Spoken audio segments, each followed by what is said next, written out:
allowed. A comedy also shut down. Anything that toured was shut down, right? Circuses, carnivals, right? Anything that toured was shut down. Come see the world's oldest COVID survivor. Right? Yeah. Barnum and Bailey's. Yeah, next to the bearded lady. Right? Which, Nick, you could be the bearded lady if you so choose. Yeah. There is the spare. Have the resources. We have the spare guest beard. I can't put it on because I can't stop laughing. It just rides right up into her mouth. Yeah, and it's too funny. And it's kind of a germ hazard. Conversely. Oh, so now you're scared of germs. COVID is like, party it up. Faux beard. No, forget about it. Conversely, you could probably like pull your hair back in a ponytail. I've done this before. And put the beard on backwards so that it looks like a mullet. Oh, I might have to try hanging that off the back of your head. Yeah, like I could get away. I could make a skullet out of it if I put it on the back of my head. That'd be sweet. While riding your motorcycle. Yeah. No, better yet, a moped. Okay. Which means you'd have to get one. I don't want one. No. They're fun. We could probably rent one for you. Just for the footage. Just I know a few people. I've got to fix mine. You have one? Yeah. Nice. Gas? Yeah. Nice. Souped up. Honda? Sim. SYM. Not familiar. It's Korean. Korean. Hey, you lived in Hawaii. I did. Yes? That's why I have a moped. And that's what brings that to mind. I read something today that that they have, is it sashimi? Like just in the grocery store. Like here in Keene, we walk into the grocery store and there's like little things of like potato salad, little single serve. But they have like fresh. It's lovely. Oh, I love that. I've never heard of it. I just read about it. Somebody else, from Hawaii was like, I miss Hawaii because I could just walk into the grocery store and in the like deli aisle, I could just grab some freshly cut. This is why I poo-poo on the poke bowl you get at dinner some nights, man. Yeah. Because you can go in the grocery store and it's a layout. And it's better, significantly better. I'm sure. They got the ocean right there. That's exactly why. It's literally 3 minutes from the ocean to the deli counter. But fill up on just about whatever kind of fish you want: squid, crab, salmon, tuna. I like all of those. Yep. Different flavors. There was a place that I've been going to recently. I just saw on their menu they have. Flame-broiled swordfish. Okay. And I'm like, I have to try that. I didn't try it at the time. I just saw it already ordered, and by the time I saw it I was like, oh, I should have probably got that. But no, the next time I go. I only say that because I did work as a commercial fisherman for 3 trips, we'll call it. Each trip was approximately a month. Each trip was a different sort of fish that we fished for. Okay. One of them was swordfish. Nice. And occasionally, because the method we use was called long lining, and that probably means nothing to our listeners, but explain it. But what it means is that a fish will get caught on a leader and just sort of hang out in the water attached to the leader, and what that kind of does is sometimes makes them bait for other fish, particularly like sharks, right? So when you're pulling in the fish that you've caught, if you get one that's sort of got like a bite taken out of it by a shark or something, you can't sell that. Yep. So instead of just throwing it away, you cut off the bite part and then you butcher the rest and you feed it to the crew.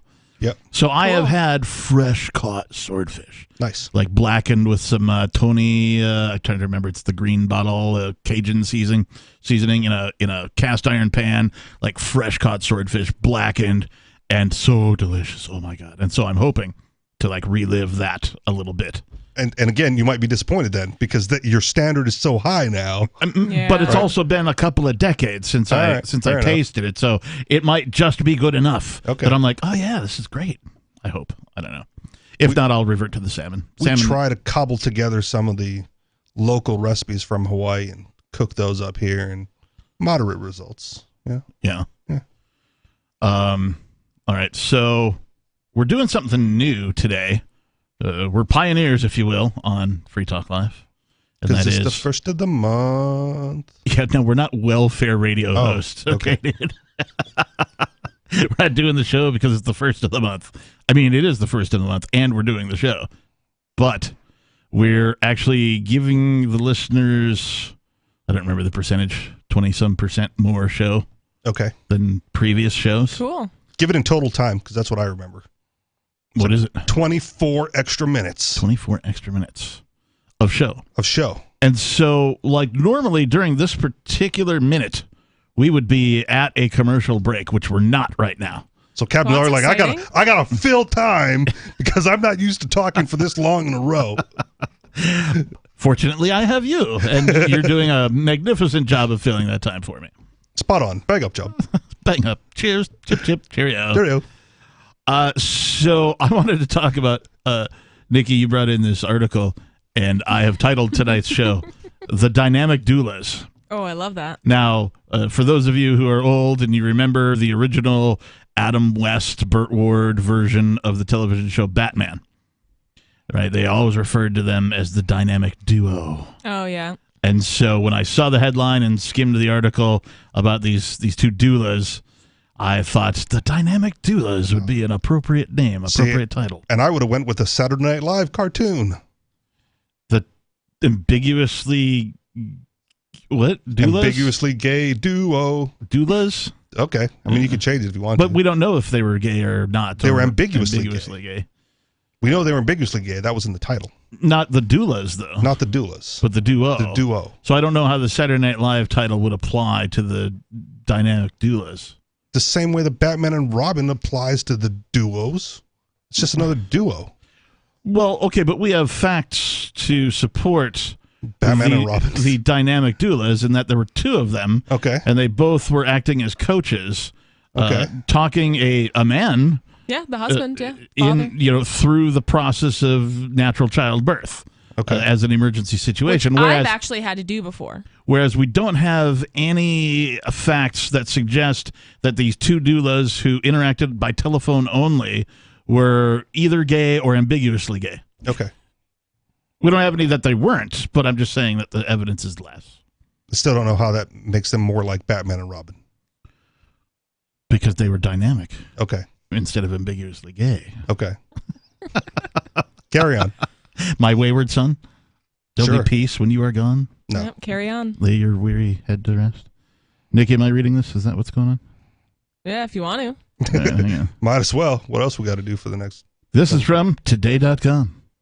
Two doulas help deliver a Christmas Eve blizzard baby by coaching dad over the phone. First of all, I just want to say... Sir, just get out of the way. They should have gotten on snowmobiles and gotten over there. Is that what you would have done? Absolutely. I don't have a snowmobile right now, but I would have figured it out. I assume we'll find out. They do show, there's a picture here, they do show a snow-covered street with some, I don't know, some FBI-looking vehicles, a couple dudes in snowsuits, and then two dudes on snowmobiles. There you go. So, where was this? Oh, Buffalo, New York. Oh, yeah. Buffalo got hammered. Quote, we're all okay thanks to them, says the relieved Buffalo father. He's a father of a buffalo? Who followed their instructions. Did he give birth to a buffalo? No, she gave birth to a buffalo. Nervous buffalo mom and dad. So, the article starts, talk about working remotely. We've talked about that here on Free Talk Live plenty. And, before we go on, we should probably take care of all the business stuff, right? Like captain's log, stardate 01012023. This is Free Talk Live, the name of the show. You can call in, talk about whatever you want. What's the telephone number? 603-283-6160. What's the website? freetalklive.com. Right. In the studio, it's myself, the Lord Reverend Dr. Captain Kickass Buckshot Esquire, if you will, and joining me, it's Nikki. And Rich. I had an idea for an additional title, in front of everything, in front of Lord and all that kind of. You need one to fill all the extra time we have to fill now. Sir? Do you have a sir yet? No, it was Sire? It'll come to me. Probably come to me during the break, of course, which won't be for a while. At any rate, two doulas helped a nervous Buffalo mom and dad. It just sounds like they're talking to two buffalo. Should we define doula for people who don't know what that is? Yes, you should. Because I find that a lot of people don't know what that is. Yes, what is a doula, Nikki? So a doula is essentially an emotional and physical support person for a woman who is pregnant and about to give birth. So they do educational stuff prenatally with them, and then they come to the mom at the time of birth, whether that be at home, birth center, hospital, wherever, and they act as a birth advocate and coach to help the mom through her labor. Very well. And where's the dad during all of this? Hopefully also being supportive. Okay. Sometimes he's sleeping on the couch. Okay. I was like watching the game, having a beer. Yeah. It depends who the dad is. Don't worry, honey. She'll be there during the birth. I'll take this one off. So 2 doulas helped a nervous Buffalo mom and dad who were trapped inside their home by an epic Christmas Eve blizzard deliver their baby girl by talking them through the process via the phone. And one day, doula Iva Michelle Blackburn said she hopes to meet now 3-day-old Devin Brielle Thomas in person. As soon as the snow melts in Buffalo. Right, yeah. Or as soon as the herd of buffalo starts roaming again, right, depending on which version of a buffalo mom and dad you prefer to imagine. It is kind of fun to read this article thinking of that they're buffaloes. Just, gives it that extra spice. I really want the plural of buffalo to be like buffali, buffalies or something like, not all you get is buffalo.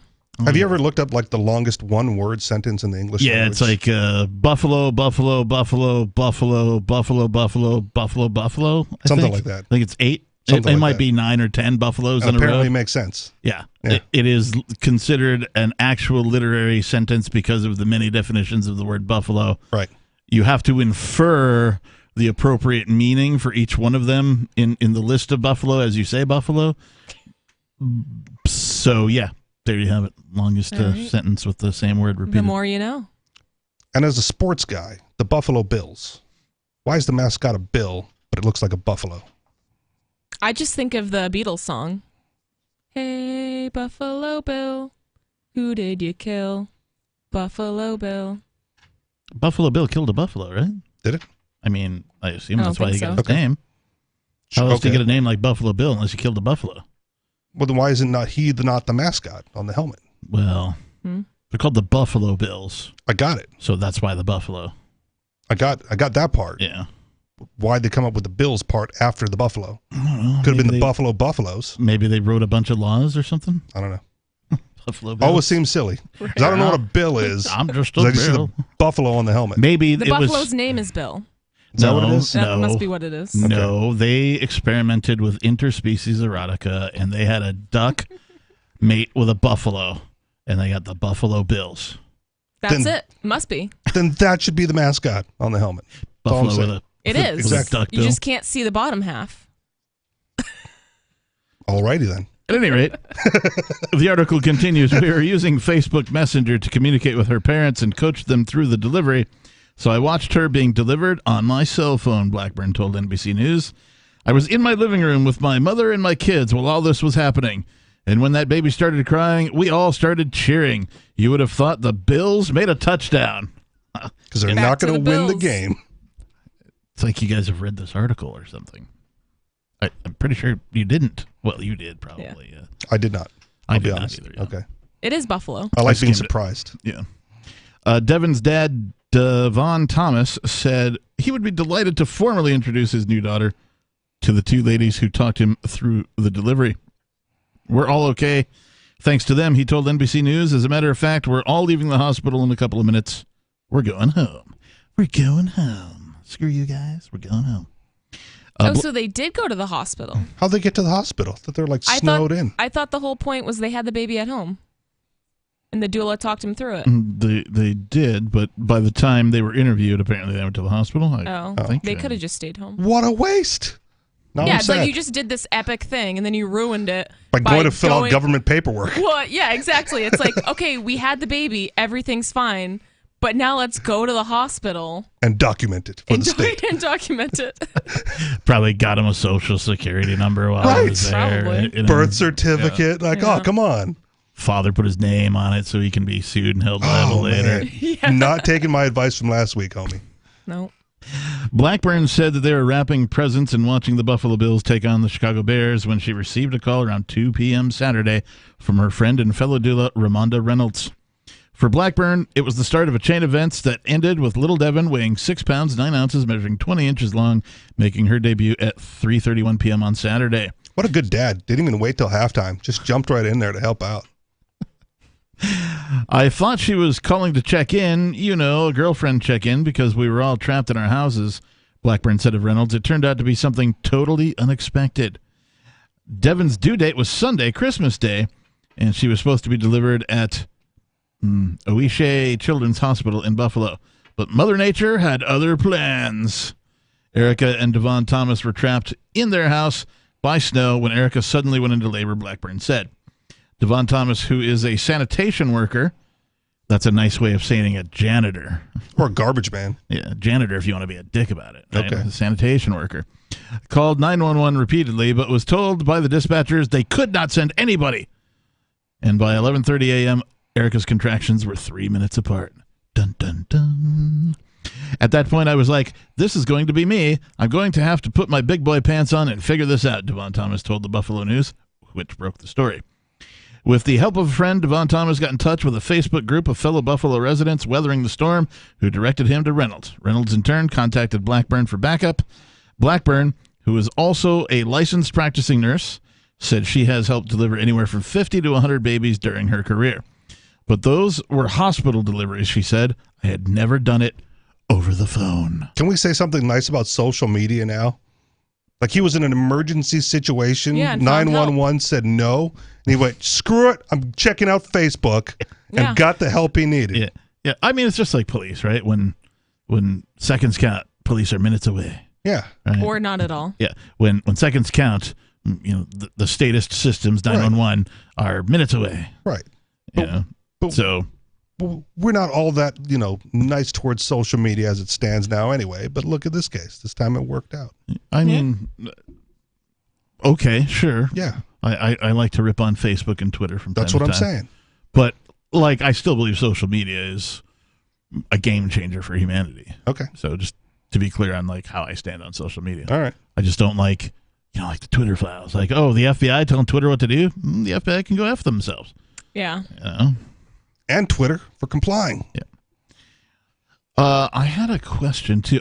This doula, Nikki, said that she did 50 to 100 babies. How many of you assisted with?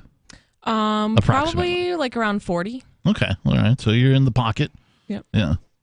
And only how big 3. is the pocket? Only 3 Depends over on the phone. dilation. Okay. Yeah, that's true. Only 3 full? So over the phone. Oh, okay. So we've had a few clients who lived a little far away from us. We sometimes take people in Connecticut. And there was one woman who was taking a shower, getting ready to go to the mall with her cousin. And calls the midwife I work with and was like, I'm using the bathroom, but every time I push, the baby's head's coming out. Oh. Didn't even know. No contractions, nothing. Just had her baby. So we coached her through it on the phone, and we got there as soon as we could. 603-283-6160. We're talking about the dynamic doulas, and we'll talk more about them here on Free Talk Live. More coming up.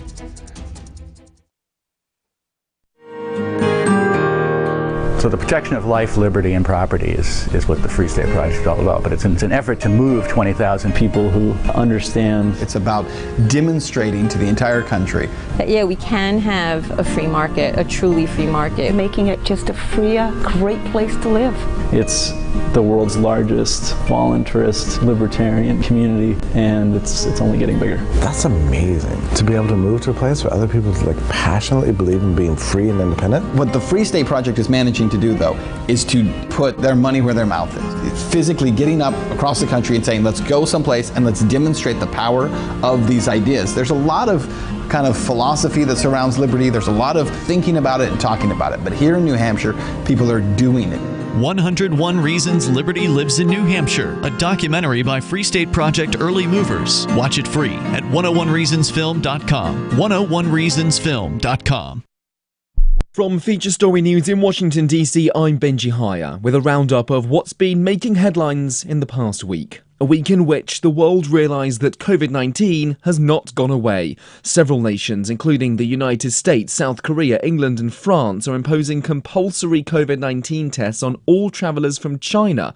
That follows a rise in coronavirus cases there, amid Beijing's decision to relax the country's strict zero-COVID policy and open its borders. Here's our US correspondent, Jaguti Dave. As of January the 5th, anyone aged 2 years and above seeking to enter the United States from China, Hong Kong or Macau will be required to show a negative COVID-19 test result from a maximum of 2 days before their departure. Someone who tests positive 10 days or more before their flight can show evidence of recovery instead of a negative test result. The US is following in the footsteps of countries like India, Italy and Japan, who've all introduced new requirements for Chinese travellers. US officials have questioned the transparency of China's data on COVID infections and cited concerns about a surge in cases as reasons for the new testing requirement. Also this week, cities across Ukraine were again targeted by a wave of Russian missile strikes in one of the largest bombardments since the war began. Air defences intercepted most of the projectiles, but some explosions still hit the capital Kyiv after the Kremlin rejected Ukraine's proposal that peace talks begin in 2023.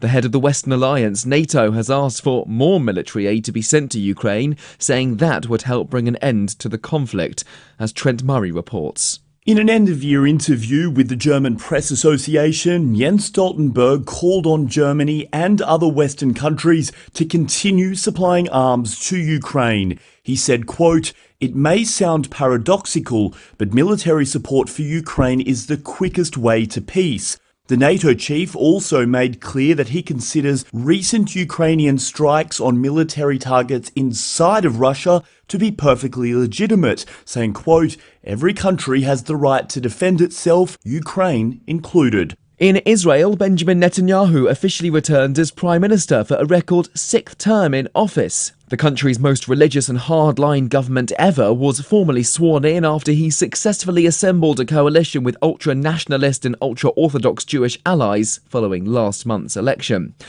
In the past few days, the world lost a footballing giant. Incredibly complete talent, a magnificent athlete. South American football expert Tim Vickery on Pelé, one of, if not the greatest the sport has seen, the only player in history to have won the World Cup 3 times. The Brazilian passed away on Thursday, aged 82. And that was your week in review. Yep, we still do email. Drop your email address in the entry box at freetalklive.com, and you'll be kept in the loop with Free Talk Live.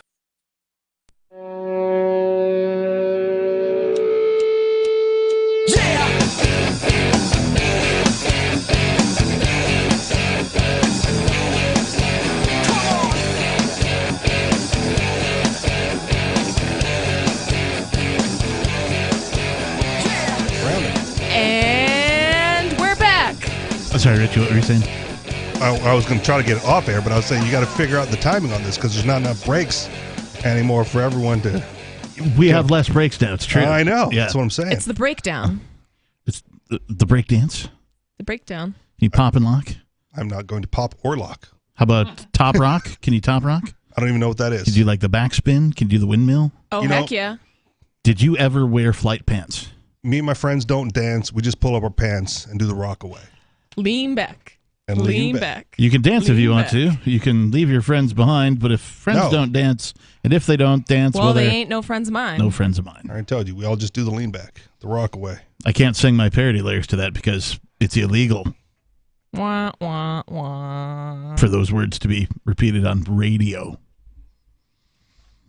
But, if you're curious, you can go visit... what's my website? CaptainKickass.com. Yes, thank you. That's what I was going to say. I have several. I have ReverendCaptainKickass.com. I have LCaptainKickass.com. Do they all redirect they all to go the to the same same location? place. Yeah. Okay. I want to know if the chat room is like taking bets on which host is going to need to get dumped first this year. Not me, because I'm a good girl and I've never been dumped. I have not had to dump myself all year. That is true. What a great year it's been. So far, 2023 is all right by me. It's been a good week. This is Free Talk Live, in case you're wondering what kind of thing you're listening to. We are a show. We're here, well, really 7 nights a week from 7 to 10 Eastern time. Sunday nights are a little bit special because, well, we're on it on Sundays. And we're the specialists. I blame the listeners. If you don't want to hear us banter, call in.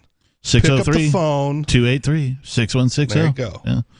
Who are you? I'm Richie Rich. And who's she? I'm Nikki. And who am I? The captain. And what do we do? Free Talk Live. Oh, yeah, very well. 7 nights a week. 7 to 10 p.m. Eastern. We covered that. Yeah. Okay, Thanks. yeah, I mean, right. it doesn't hurt to reinforce it. We got new listeners every few minutes or so. It's true. Yeah. And less breaks. Yeah. Starting 2023, this year, the first show. We are the first. We are pioneering radio industry as we know it, or at least Free Talk Live. Yeah. By having, fewer breaks, more content for you, and less advertisements. I never asked this as as radio professional, right? The radio host to go like, we're skipping the break. Right? We're not doing the break. We're just powering right through. How does that go over with the local stations? That's a good question. I think they got to refund somebody their money somehow. Is that what it is? I don't know the mechanics of it behind the scenes, but I'm pretty sure something like that has to occur. Okay. Because if you paid for an ad to run during a specific time or a specific hour or anything like that, then or what they'll do is they'll agree to run your ad at another time for no charge, something along those lines. But does that need to be negotiated up front? Sometimes we're just going to run right through the breaks, and you're just going to have to deal with the radio station. Well, that's a thing with live broadcast versus pre-recorded broadcast, right? This is a live broadcast? This is a live broadcast. Okay. I'm talking television and radio. Okay. These things have to be written into the contract because when you do it live,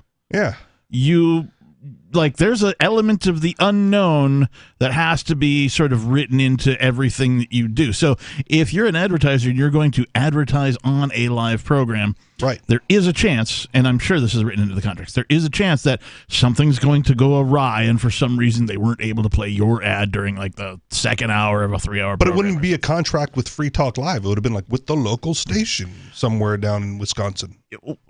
Yes, absolutely. All of these things are plausible. It could be somebody has paid to advertise specifically on Free Talk Live, and so there's one contract. Other people will advertise only on their local station. So whatever local station our listeners are hearing us on right now could be receiving a local ad for a local grocery store or something like that. Right.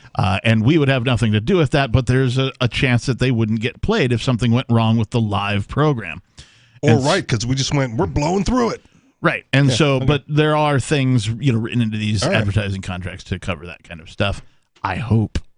I don't know. That's why I asked. If I'm doing the contracts, I'm like, I've always been curious as to how they get away with that. And then if I'm an advertiser and I'm listening to the program expecting to hear my ad and I don't hear it, right, I'm going to call whoever, the station, the program director, whatever it is, whoever I need to call, whoever the contract is with, and be like, hey, I was listening to the show and I didn't hear my ad. And they'd probably say something like, oh yeah, something went wrong, and we're gonna play your ad a couple more times for you, no charge, during this program or this hour or this repeat or whatever, right? So they'll make it up to him somehow, I assume. Yeah. What were we talking about? The dynamic doulas. That's right. So I was gonna answer that if he paused longer. You know what else is unexpected? Being a doula. We were just talking about how radio is, unexpected things happen. Yeah. You can never predict it. That is a lot like birth. Yeah. You cannot predict when a baby's going to be born, how long it's going to take, and what is going to happen. Yeah, that's true. I remember you had to miss a show because you were doing such activities. Yep. You were like, hey, this thing's going on. Got no idea how long it's going to be. I think you were even there the night before or something. And then it turned out to be a whole big production. And you were gone for 2 days. Yeah. Sometimes. Yeah. Especially as a doula, midwives will kind of come a little bit later. They come when things really get spicy. I come whenever they need support of any kind. It's you want me to rub your back when you're, in early labor, then I guess I'm there rubbing your back in early labor for 3 days. So how do I get a doula without getting pregnant? Right, I was going to ask, if I'm a single dude and I don't really want a traditional wife, can I get a midwife? No. No? Oh. You don't want a midwife. They come later. They come spicy. But I'm just saying they only come when it's spicy. Somewhere between a wife but not a wife, right? I don't want a legal contract. Like a midwife. But I want somewhere in between. A quarter wife. Yeah. Maybe just part-time, Yeah. She leaves every once in a while. Every other week or something, right? I don't know. Maybe a joint custody wife. Only if she's supplying the joints. You get her on the weekends. This is very libertarian. Whatever contract we settle on would be appropriate. Sure. What are we talking about? Doulas. Doulas. The dynamic doulas. Yeah, there you go. The phrase I coined myself. Oh, that's right. Trademarked. Copyrighted. Yeah, registered. Screw IP law. All right. I'm stealing then. This article is from the today.com. It's telling the tale of lady goes into labor. They're all snowed in. The snowpocalypse in Buffalo, New York. And so the dude got on some social media, was like, help. And when the cops won't come, call Facebook. Some doulas. Dulapidis. Okay. Dulapidis. I told you I was going to say it at some point. You did warn me. At any rate, doulas were called. Apparently, a conference call ensued, and the doulas, began talking this guy through the process. Talking him through the process. Yes. At that point, she was fine. Yeah, he was. You're not talking to mom at this point. No. Okay. She ain't talking to nobody. All right.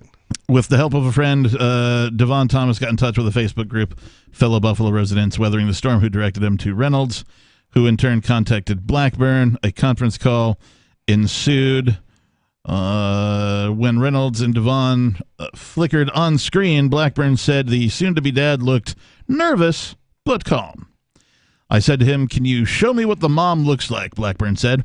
When I saw her, I was like, this is going to be happening soon. Then he made a face. Apparently she made a face as well, or some other physical indicator. Reynolds had already instructed Devon Thomas to collect towels, find a bowl, and boil some water. Is it really necessary to boil water? Yeah, well, to sterilize whatever you're going to cook. I always thought that was just like to keep a guy busy. I always thought they were like, yes, you can help. Go boil some water. It's like, yes, you can help. Go fishing. Right? Like I always thought it was just an excuse. So we do really boil water at every home birth. But I will say, sometimes if the husband is just a nuisance and he's really pissing or the partner off, whatever, the mother, we'll just send him on an errand run. Like, we forgot Chuck's pads, or we forgot. We need bleach or something. But you can't do that. Yeah, something like snowed that. in. Right. Yeah. So. But he sounds great. He sounded like he was doing a great job. Can you imagine if she was all upset and he was just passing on the message from the doulas? Like, that's what they're telling me, honey. Don't hurt me. And like, you boiling take it up with your doula. You guys have played that mailman game when you were a kid, where like somebody tells somebody something and they have to whisper it to the next person. Telephone, not mailman, telephone. And by the time he gets back to you, it's completely distorted. Right. Yep. Like that could have happened here. Right. She had also instructed him to help his wife take a hot shower to ease her pain and to help her move around to get the gravity going, Blackburn said. Most importantly, Ray had calmed him down, Blackburn said. He was very nervous, but he was very open, and he was listening carefully and following instructions. He was open. Her legs were wide open. That's Metallica, right? Oh, no, it's Sleep with One Eye Open. Sorry, my bad. Erica's contractions were coming fast and furious, Blackburn said, and Thomas was dispatched to find a flashlight so the doulas could see how she was progressing. I'm imagining the little like miner's light strapped to the head. We use those too. I need to get one of those. They're surprisingly convenient for a lot of things, and I just don't own one.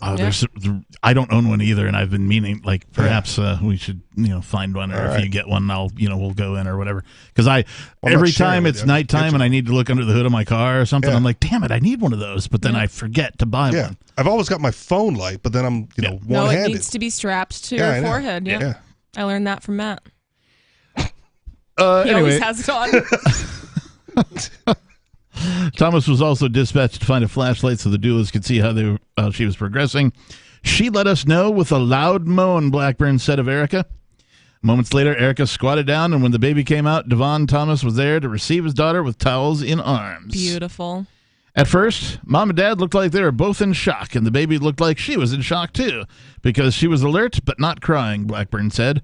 But as soon as they picked her up, she started crying, and we all started cheering. Oh, that's so cute. What a heartfelt article. Like, how amazing is this? So at first when I saw this article, I thought they had already hired these doulas. Like, I thought they were going to be their doulas at the hospital. No, they were just random just found internet them on people. Facebook. Yeah. Which, imagine being in an industry where you just get thrown into, like, this is just so beautiful. I would, if somebody called me and was like, hey, we're trapped in our house, my wife's having a baby, I need some help, please walk me through this, that would be such like a cool story. Like what a magical moment that you get to spend with strangers, essentially. Yeah, or even if you just happen to be cruising your social media of choice, and somebody was like, "Is anybody a doula? Can somebody literally, if somebody ran outside and I was on a walk and they were like, "My wife's in labor, help!" I would run in and just go catch the baby. You know what I mean? Yeah, it's like, well, you're in luck. I know how to do things. All right.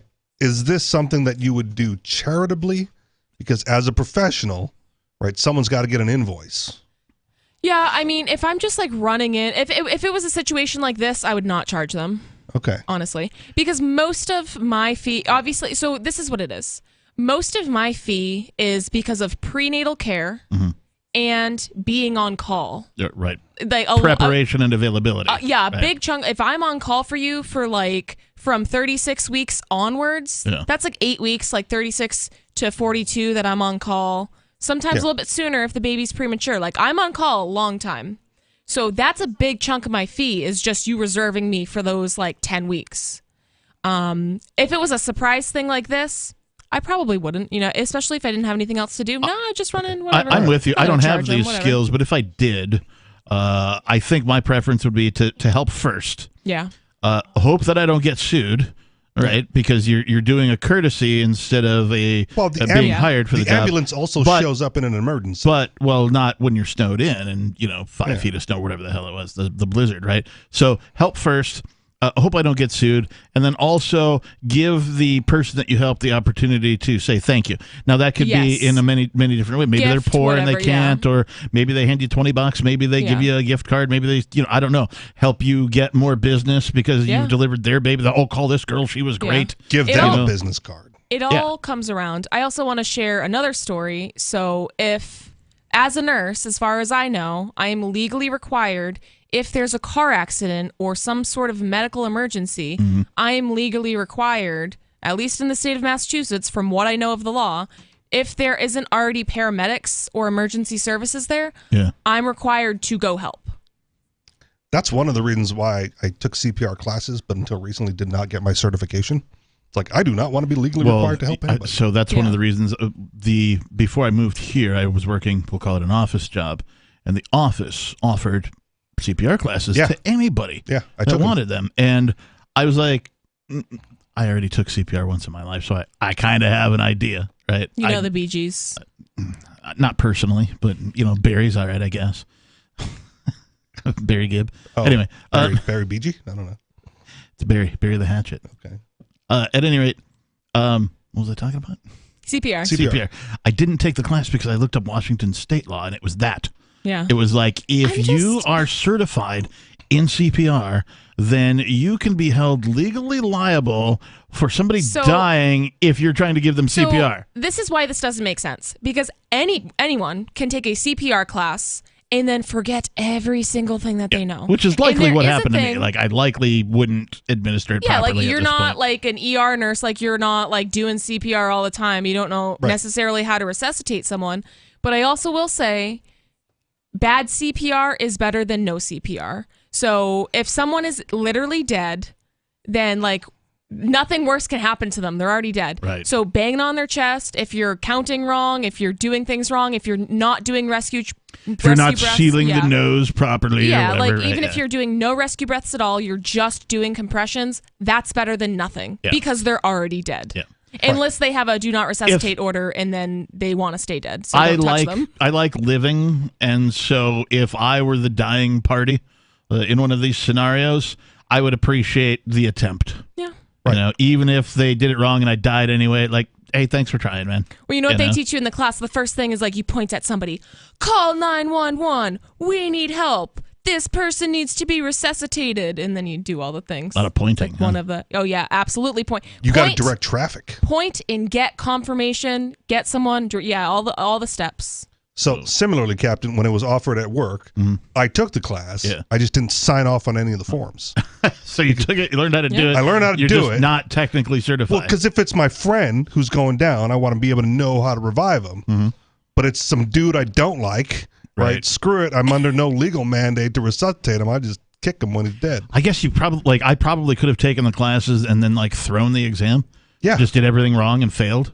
or just don't take the exam part. Like I got all the information I need to save a friend who goes down. Yeah. We're good. I mean, you don't even have to take the class. You can just look up a YouTube video. Yeah. Well, now. I'm sure to be fair. Now. Did you guys have to work with Resusci Annie? No. I don't recall. So Resusci Annie is like the half-human doll that like you're supposed to breathe into and do the compressions on. And I didn't name her, but I guess, yeah. Oh, no, she had the name. Like whenever, like when I was in somebody else. I think first year of high school, they were teaching Danny. CPR. Oh, Resusci Danny? Resusci Danny instead of Resusci Annie. Okay. Okay. But yeah, she had this like, she looked like half a gym teacher, right? Because she had no, like she was torso up, right? No hips, legs. She had a six-pack. No, but she had a zip-up tracksuit, top on with the like stripes on the arms. And I'm like, she was just missing like a whistle and a headband. Yeah. Wow. She could have been an aerobics instructor or something. And a lower half. She's also missing the lower half, yes. And there's that. Well, whistle, headband, lower half. And perfect. Yeah, I mean, you couldn't criticize her booty or anything because she didn't have one. I wouldn't criticize her booty anyway, but yes.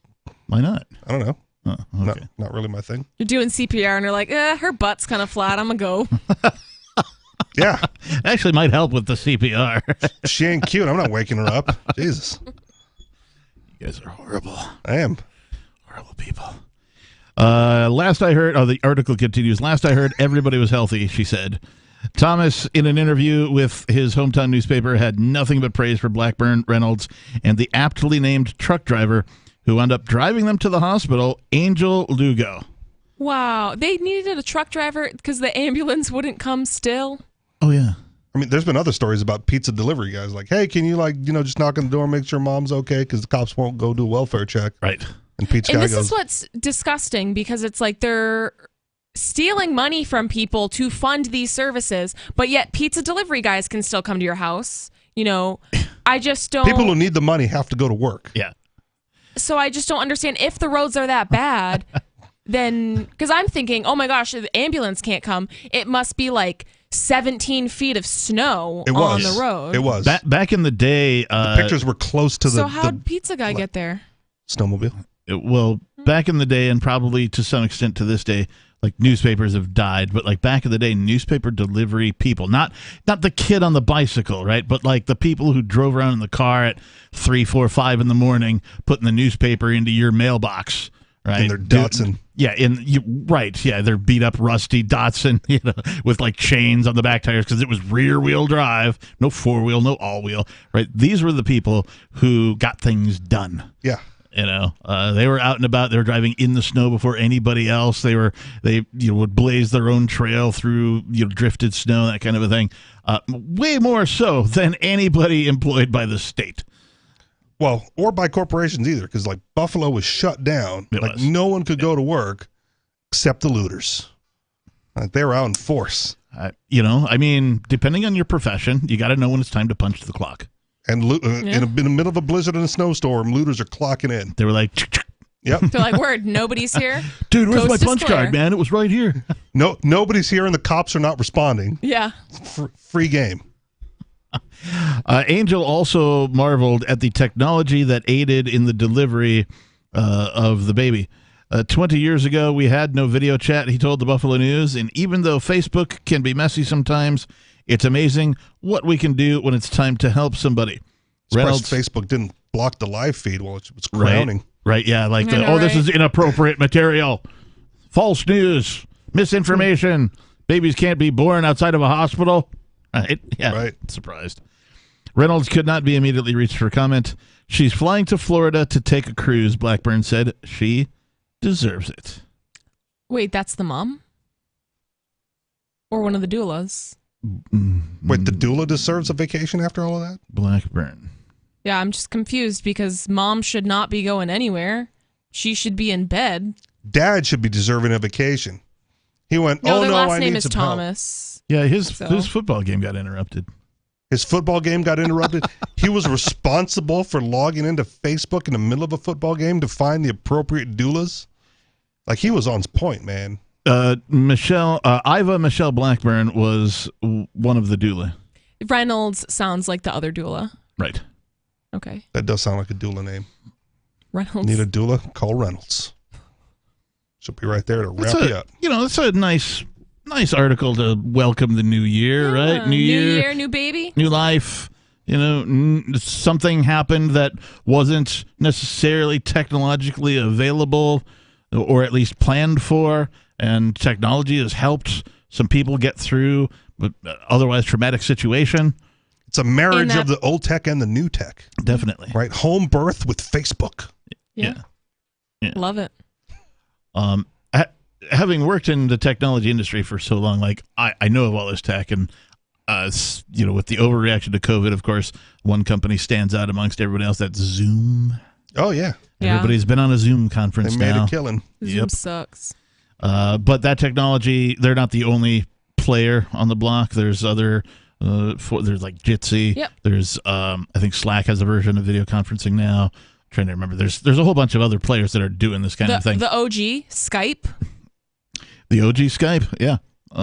So, all of this technology has been available, but it's nice to see it used for awesome instead of for evil. Normally we see states, governments, if you will, using these technologies to, further promote their tyranny, to further advance their evil. Well, it's nice to see something like this aiding and bringing life into the world. I kind of like the Zoom era of, being able to watch a court hearing for friends in the community. Yeah, except I for could participate. And except for when they don't allow it. Well, that's what I'm saying. But at one point in time, they had no choice but to allow it because it was the only thing available. If it is supposed to be publicly available, why not broadcast them all? I hear you, but you, as member of the public, federal, local, county, I don't care. All trials of any kind should be available via a video link. Start a TV channel. Call it Court TV. 603-283-6160. Coming up, we'll talk about Seattle tech worker inspired by Office Space got some money. You know how annoying it is when someone keeps stopping mid-sentence as though he or she were asking you a series of questions? Avoid doing that. It sounds unnervingly tentative, and it imposes upon the listener to help you complete the thought. And if you're a job seeker, this alone could be a deal killer. An effective communicator sounds more confident. Complete the thought. Avoid making the listener impatient. With money and attention so scarce now, effective communication skills have never been more important. Cutting through the clutter rather than blending into the blah, blah, blah will help you connect better no matter what the conversation. For more tips, hit survivalspeech.com. I'm Holland Cook. Survivalspeech.com. The new 4th edition of Healing Our World, The Compassion of Libertarianism, will take your understanding of liberty to a deeper level and has over 1,300 updated references, new cartoons, and a foreword by Dr. Ron Paul. With discounts for multiple book purchases, the 4th edition of Healing Our World is a great gift for the liberals, pragmatists, environmentalists, and Christians in your life who think libertarianism is cold-hearted. Get yours today at healing.freetalklive.com and use promo code FTL for a $5 discount. Tired of cancel culture? Sick of mega tech corporations holding an axe over your head? Join the LRN.FM Matrix chat server. It's self-hosted, so no one else can tell us what to do or say. Don't like the existing channels? You can make your own. You can even connect into some of our channels from other Matrix servers. It's federated. For the full LRN.FM Matrix experience, though, you should join our server via the step-by-step instructions at chat.lrn.fm. Chat.lrn.fm. You're listening to the live edition of Free Talk Live. Hour number 2 is next after the news here on the Liberty Radio Network at LRN.FM. From Feature Story News in Washington, D.C., I'm Benji Haya with a roundup of what's been making headlines in the past week. a week in which the world realised that COVID-19 has not gone away. Several nations, including the United States, South Korea, England and France, are imposing compulsory COVID-19 tests on all travellers from China. That follows a rise in coronavirus cases there, amid Beijing's decision to relax the country's strict zero-COVID policy and open its borders. Here's our US correspondent, Jaguti Dave. As of January the 5th, anyone aged 2 years and above seeking to enter the United States from China, Hong Kong or Macau will be required to show a negative COVID-19 test result from a maximum of 2 days before their departure. Someone who tests positive 10 days or more before their flight can show evidence of recovery instead of a negative test result. The US is following in the footsteps of countries like India, Italy and Japan, who've all introduced new requirements for Chinese travellers. US officials have questioned the transparency of China's data on COVID infections and cited concerns about a surge in cases as reasons for the new testing requirement. Also this week, cities across Ukraine were again targeted by a wave of Russian missile strikes and one of the largest bombardments since the war began. Air defences intercepted most of the projectiles, but some explosions still hit the capital Kyiv after the Kremlin rejected Ukraine's proposal that peace talks begin in 2023. The head of the Western Alliance, NATO, has asked for more military aid to be sent to Ukraine, saying that would help bring an end to the conflict, as Trent Murray reports. In an end-of-year interview with the German Press Association, Jens Stoltenberg called on Germany and other Western countries to continue supplying arms to Ukraine. He said, quote, "It may sound paradoxical, but military support for Ukraine is the quickest way to peace." The NATO chief also made clear that he considers recent Ukrainian strikes on military targets inside of Russia to be perfectly legitimate, saying, quote, "Every country has the right to defend itself, Ukraine included." In Israel, Benjamin Netanyahu officially returned as Prime Minister for a record 6th term in office. The country's most religious and hardline government ever was formally sworn in after he successfully assembled a coalition with ultra-nationalist and ultra-Orthodox Jewish allies following last month's election.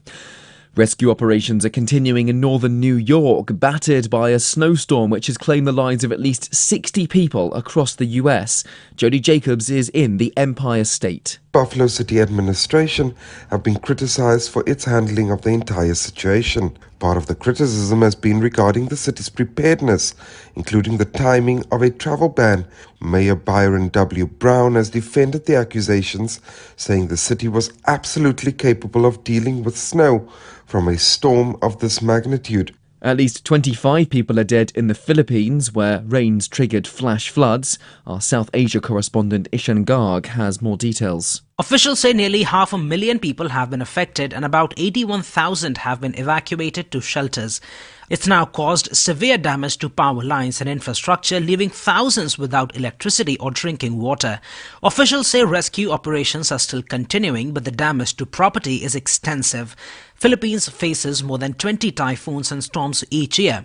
The controversial online influencer Andrew Tate and his brother Tristan were arrested in Romania as part of an investigation into allegations of an organised crime group responsible for human trafficking. A day prior, he'd engaged in a viral Twitter row with environmental activist Greta Thunberg. In the past few days, the world lost a footballing giant. Technically, tactically, psychologically, incredibly complete talent, a magnificent athlete. South American football expert Tim Vickery on Pelé, one of, if not the greatest the sport has seen, the only player in history to have won the World Cup 3 times. The Brazilian passed away on Thursday, aged 82. That same day, she always believed, right up until her death, in that radical change was possible and possible through fashion. The iconic fashion designer Vivienne Westwood died at the age of 81, hailed there by Sasha Wilkins. And the way of water connects all things. Avatar: The Way of Water has made $1 billion at the global box office in only 2 weeks, becoming the fastest film to pass that milestone this year. The long-delayed sequel needs to make double that just to break even. And that was your week in review. Following today's press conference in which NASA announced its continuing search for a planet capable of supporting NASA, researcher Dr. Kenneth Heiser sat down with Onion reporters to detail their ongoing mission to find a NASA habitable planet. Our objective is to find a planet capable of nurturing not just life, but also a sustained interest in the exploration of the cosmos. Such a planet would need to have water and proximity to light and heat, but also life forms with even the vaguest understanding of the importance of astronomical exploration. Ultimately, this would need to be a planet with organisms that have a genuine interest in expanding the limits of their knowledge. Heiser added that any planet capable of supporting NASA would need to be able to generate a steady stream of financing to meet the agency's $18 billion annual budget. The important thing is we just need to be patient. There's a limitless number of planets in the universe, and eventually we'll find one with the resources to support our work. We just have to, right? This is the Onion News Network. Got Telegram? You can follow our channel there and discuss show prep with other listeners at telegram.freetalklive.com.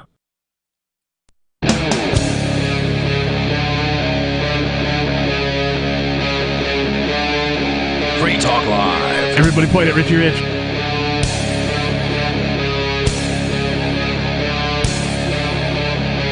And we're back. Nice. I think it was even better the second time. Maybe. Even though our listeners only heard it the one time. Sons of guns. Yeah. Yeah. 6 pointed, so I screamed it. Like that's well, the key. No, the key is the lift. Okay. Right. That's the key. There's a lot of things going on, a lot of cues. You know, doing professional radio is difficult. That's why Duopodes. we don't do it here at Free Talk Live. There's too many things. It's all these like pointing and buttons and calls and callers and I don't know, man. I just sit here. There's, I don't know, My New Year's resolution is to do the puke voice more often on air. What is that? Well, that's the voice that kind of sounds like this. It's the cheesy radio announcer guy. It's called puking when you talk like this, and it's all nasally. Is it? Yeah. Okay. I'm not doing it. Totally not doing it. Do it. That's what I love about Free Talk Live. We don't do the puke voice. Yeah. Tom Likas does the puke voice. Yes, it's the Tom Likas Show. 1-800-5800-866. That's his old toll-free number. So okay. Is that surprised I remember. Just surprised not just gave voice? out somebody else's number on air. They're gonna call. They're gonna call. And get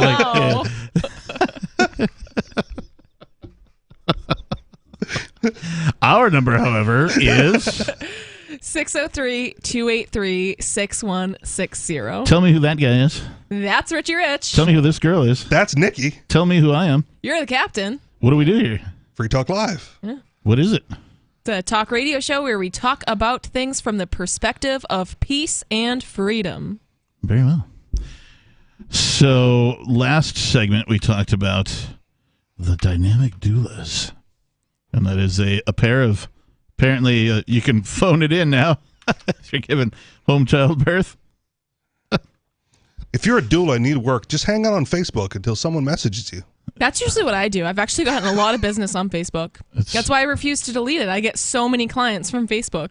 Yeah, it's while I'm no fan of Mr. M. Efferberg's method of running his platform, his interactions with the federales and other government agencies, it still has its use. I don't love Facebook, but I do love money. Speaking of money, you guys seen Office Space? Yes, absolutely. I have. Where they like pennies? Yeah, they skimmed, and Superman 3 portions of pennies, out of these bank accounts and put them into a separate account. And it turns out to be like millions of dollars. And of course, the libertarian meme is like, so how is that not stealing? Well, it becomes ours, but it wasn't yours to begin with. No, it's a rounding error. Rounding error. It would just fall off otherwise. You just round it into your account. Yeah. Well, apparently a Seattle tech worker was inspired by Office Space, and he netted $300,000 in alleged software scheme. See, here's the thing that's dumb about that, right? He's inspired by Office Space. In Office Space, they kind of get caught, sort of, right? Like the error's found, but I'll burn the building down. Right, but the building burns down before anything can be done about it. Right, and the returned check, too, because remember, they were giving the money back and slid it under the door or whatever. Right, yeah. And Office Space was riffing on, like, Superman 3, right, where he also got caught. Yeah. Right? So like this scheme is funny, but every time it happens in film, they get caught.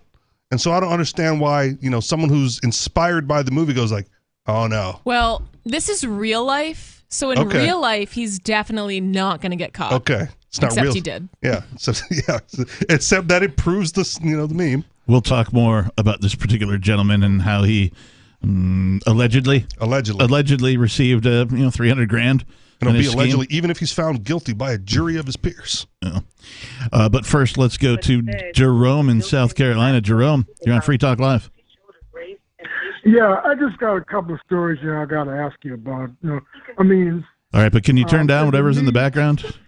He's not even listening to our show. To those stories on the news. It's just almost as loud as your voice, so it sounds weird. Sorry. Is it MSNBC or CNN? Oh, Jerome listens to Fox, right? Oh, really? Okay. Yeah, right. Sorry, Jerome. What does Fox News say? I want to hear the update on Hannity and his new concubine girlfriend, this Fox reporter, after he left his wife for 27 years. Well, you've called the wrong show for that information. Yeah, I have no clue what you're talking about. Yep. No, Sean Hannity, the talk show host, the right-hand man, Donald Trump's left hand. He left his wife of 20-something years, and now he goes with this reporter at Fox. Okay. Don't tell anybody about it, okay? Why do you care about this? I know. Hey, look. I hope they have a long and lovingly, happily relationship. Let him answer the question. Why do you care about this, Jerome? But he's such a loudmouth and such a jackass. That's what he gets paid to do. Sounds like even less of a reason to care. Yeah. He's always trashing the Democrats all the time, and then look what he got involved with. They deserve it. They definitely deserve it. And then you got this T.J. Holmes guy with the reporter. Man, hasn't he ever heard of thou shalt not bear false witness? I mean, especially against somebody's wife.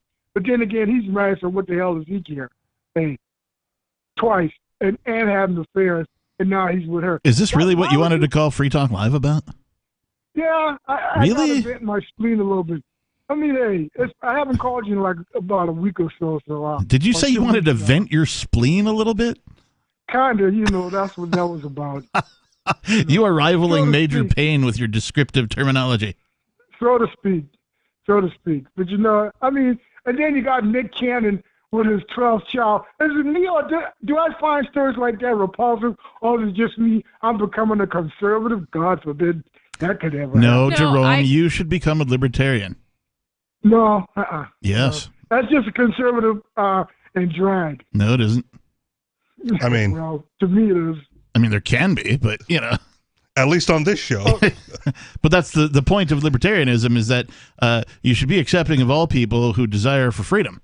And if you yourself don't desire for freedom, well, then you should be a conservative or a Democrat. But if you do desire freedom, then you should consider becoming a libertarian or an anarchist. I got one more story. This guy Santos from New York, who lies about being Jewish, who lies about his family heritage, lies about your parents. Man, you don't lie about your parents, man. Is he a politician? You don't do that. So he's a politician?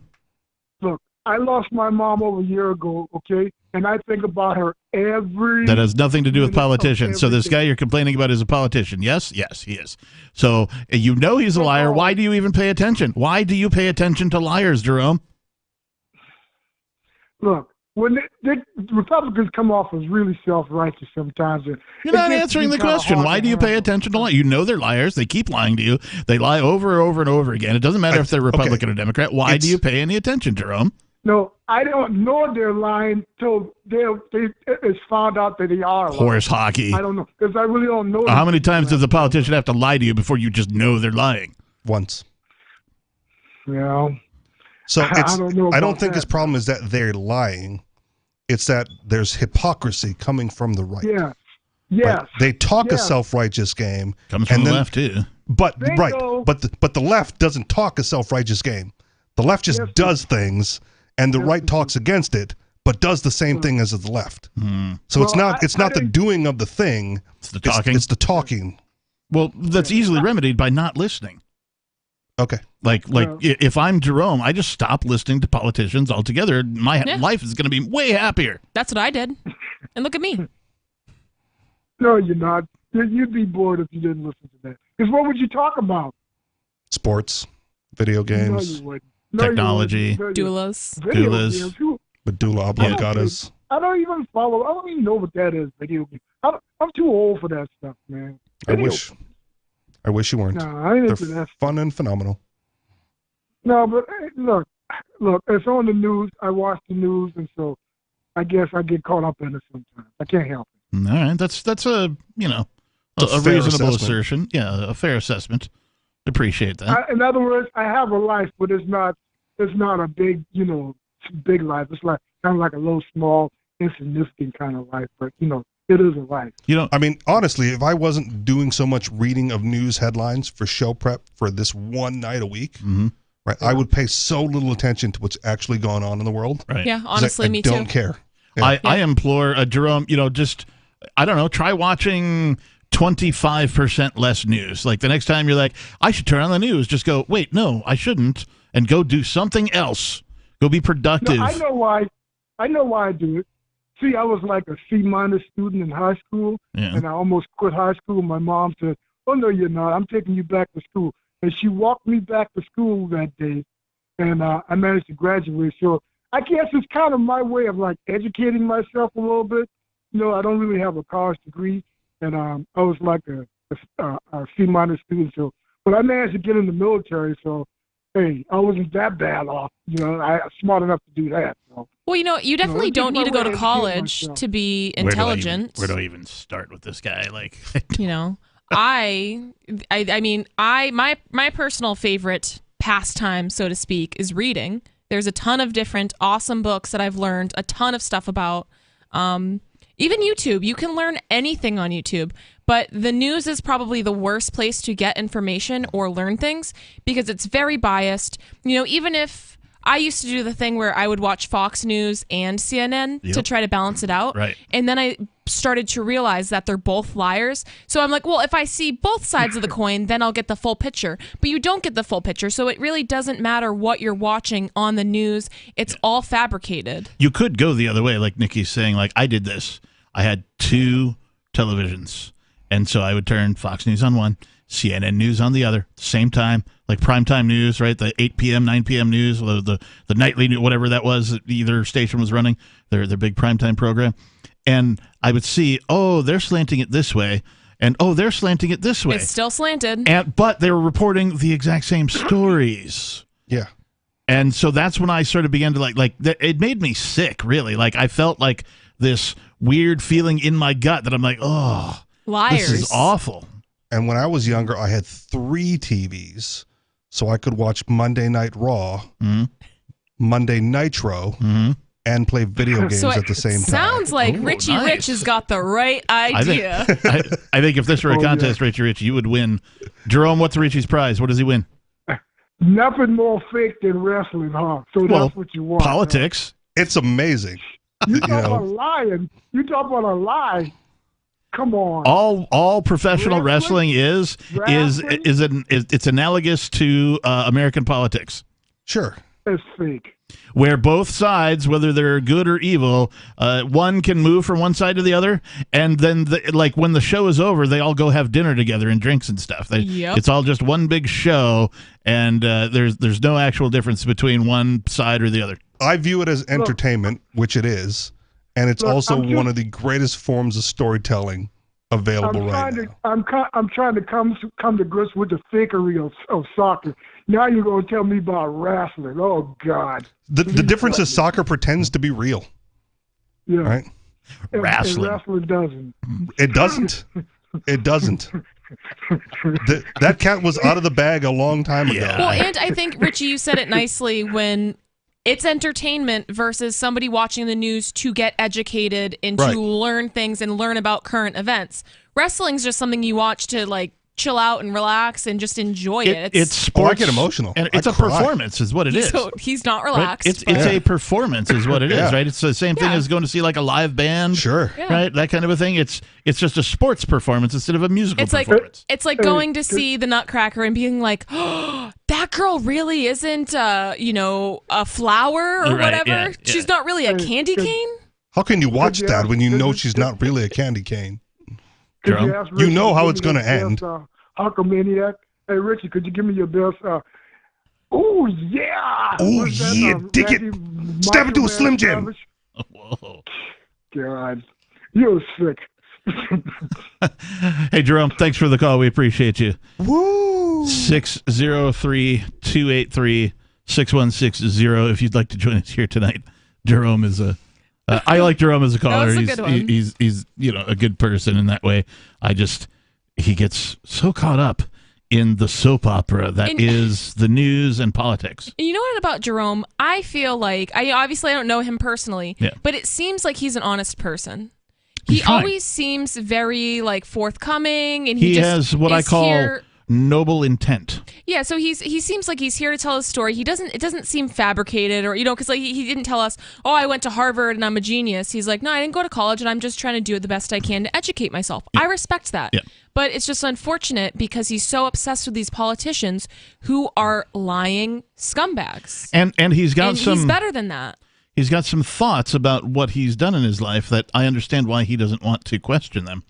But believing that joining the military was a good idea. Like, he believes that. He said, I'm paraphrasing here, but he said, I was smart enough to get into the military. Yeah, and I'm like, I gotta beg to differ with you there, pal, a little bit. Yeah. Like, was that really becoming a mercenary for politicians? Like, was that really a smart thing for you to do?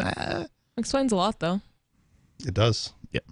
And I understand why he doesn't, he feels that is a personal accomplishment that, people of his, I don't know, level of, his ability and intelligence or whatever, could not achieve. And he feels like, I'm special and I achieved something, other people on my level of human being couldn't achieve. And that is, I got into the military. He feels that was a smart thing and an accomplishment. So I get that he doesn't want to question it and be like, was that really a good thing? What would my life have been like had I not done that? What could I have become other than that? Okay, so in some situations, if you're a C- student in high school, right, the likelihood is not much better than that, right? I don't think so.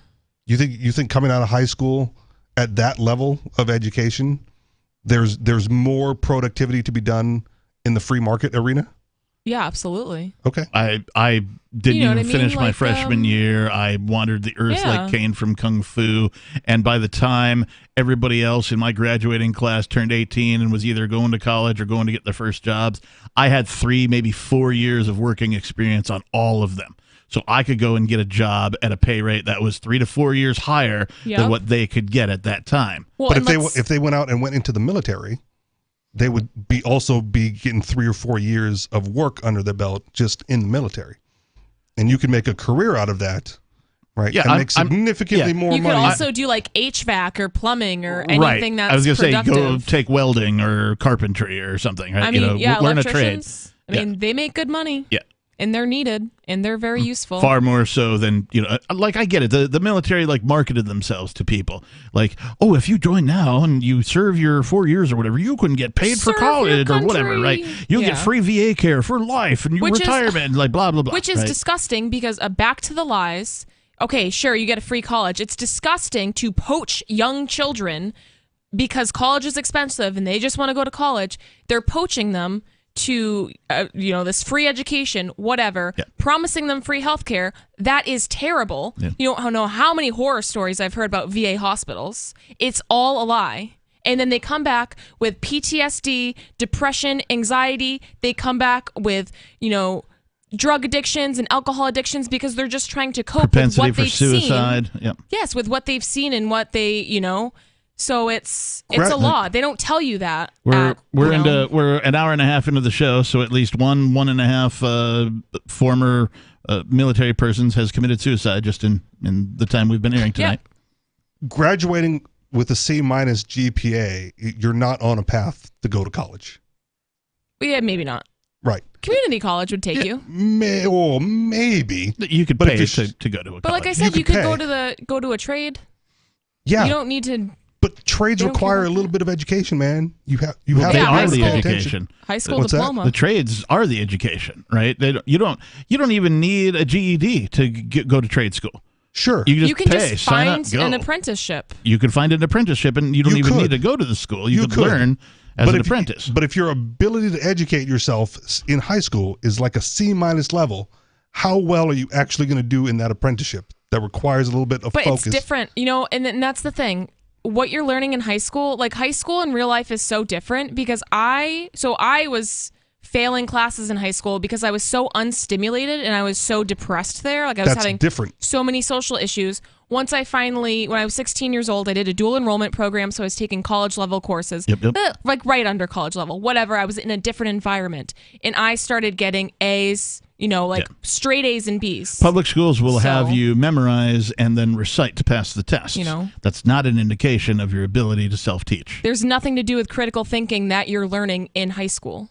Okay. I would argue that a lot of the trades, it's more critical thinking and, logic and kind of just common sense stuff where you're really not being tested on that in high school, I don't think. At least not from my experience in high school. You're being tested on your ability to recite, memorize, and recite.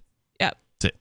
Well, okay. But it doesn't sound like in his case that was the problem, right? Like I was getting a C- GPA in high school, right? Not that I didn't want to be there, not that I was bored or understimulated or overstimulated, but this is my level of education, right? And you're like, well, just go be a welder, just go learn a trade. Could have possible, right? Bricklaying, something, right? Or something. Understood. Something to do. You're right. It is something to do, and like we also don't know what his talents are. Right, so we don't have a grip on what he had a propensity for, what he was good at. Was he good at math? Was he good at writing? Was he good at reading? Was he good at what was it that he was good at? What was he getting a B in as opposed to averaging it out down to C-? Or even not even just think about outside of school. Like what did he have an interest in? Okay. Did he have an interest in astronomy? Did he have an interest in digging holes in the sandbox? I don't what was he interested in? Sure. And that's what should have led his learning. Right, whatever he was interested in should have led his learning, and then he would have been able to learn all the other things along with that by pursuing what he was interested in instead of being forced to memorize and recite. Right. But if he had gone down that path, he would not have chose the military. Right? We hope. Obviously. Yes. Obviously. And that's really the point of what I'm saying here is that but the military will take someone with a C- GPA, because that is useful meat for the grinder. Right. Absolutely. And in some cases, that's the best option those people have. Because if they had a better one, I beg to differ that it's the best that option. might be the worst option anyone has in any circumstance. I beg to differ that then no one would take the option. Well, we know this from Chinese sweatshops. It's the best option those folks have in their situation and their circumstance. That's why they take it. I don't think so. They think that, but I don't know if that's the truth. I think if Mothman was flying and he has his all-seeing eye, I think he would say that that's not the best option. Yeah. It's the best option presented to them. In their perspective, they may believe it's the best option for them, but it may not actually be. And if you're getting a C- in high school for them, and the military goes, hey, after a few years, you'll be making X amount of money that there's no way you're going to get working your way through college or elsewhere, right? It's presented as the best option. 603-283-6160. Jerome has called famously again. What are your thoughts about his predicament and his situation? This is Free Talk Live. Free Talk Live. What do you think the appropriate punishment should be for somebody who rents out a room to somebody else without government permission? I think it's no more than a cease and desist order. But if she doesn't cease and desist, then what? I guess at that point, you put liens on her property. So that would lead to stealing her home, right? Unless she pays off those liens? That's right. Yeah. So you believe that the men and women calling themselves the government should be able to steal someone's home from them because they rented out a room without giving them money first? If you don't pay your property tax, they put a lien on your house. I know what they do. I'm asking you if you agree with it. I mean, the thing is, all she has to do is just not rent the room and obey. That's right. Just obey. Just bow down and kiss the ring, kiss the boot, and you can die without doing everything you've really ever wanted to do in your whole life. Free Talk Live, 7 nights a week from 7 to 10 Eastern, live on the Liberty Radio Network at LRN.FM. From Feature Story News in Washington, D.C., I'm Benji Haya with a roundup of what's been making headlines in the past week. A week in which the world realised that COVID-19 has not gone away. Several nations, including the United States, South Korea, England and France, are imposing compulsory COVID-19 tests on all travellers from China. That follows a rise in coronavirus cases there, amid Beijing's decision to relax the country's strict zero-COVID policy and open its borders. Here's our US correspondent, Jaguti Dave. As of January the 5th, anyone aged 2 years and above seeking to enter the United States from China, Hong Kong or Macau will be required to show a negative COVID-19 test result from a maximum of 2 days before their departure. Someone who tests positive 10 days or more before their flight can show evidence of recovery instead of a negative test result. The US is following in the footsteps of countries like India, Italy and Japan, who've all introduced new requirements for Chinese travellers. US officials have questioned the transparency of China's data on COVID infections and cited concerns about a surge in cases as reasons for the new testing requirement. Also this week, cities across Ukraine were again targeted by a wave of Russian missile strikes in one of the largest bombardments since the war began. Air defences intercepted most of the projectiles, but some explosions still hit the capital Kyiv after the Kremlin rejected Ukraine's proposal that peace talks begin in 2023. The head of the Western Alliance, NATO, has asked for more military aid to be sent to Ukraine, saying that would help bring an end to the conflict, as Trent Murray reports. In an end-of-year interview with the German Press Association, Jens Stoltenberg called on Germany and other Western countries to continue supplying arms to Ukraine. He said, quote, "It may sound paradoxical, but military support for Ukraine is the quickest way to peace."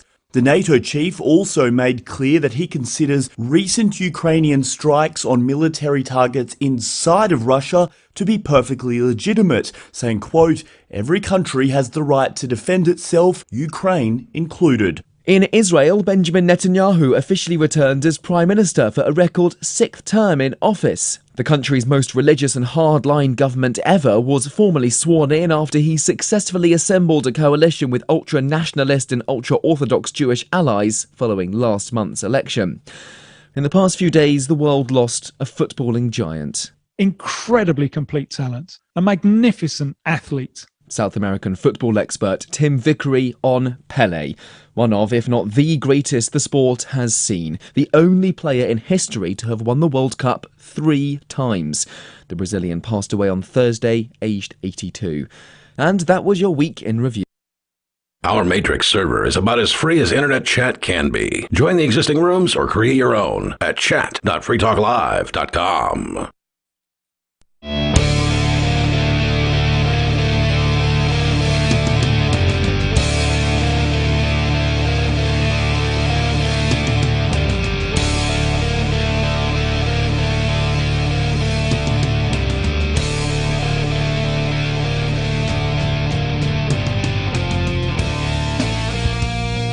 And we're straight winging it.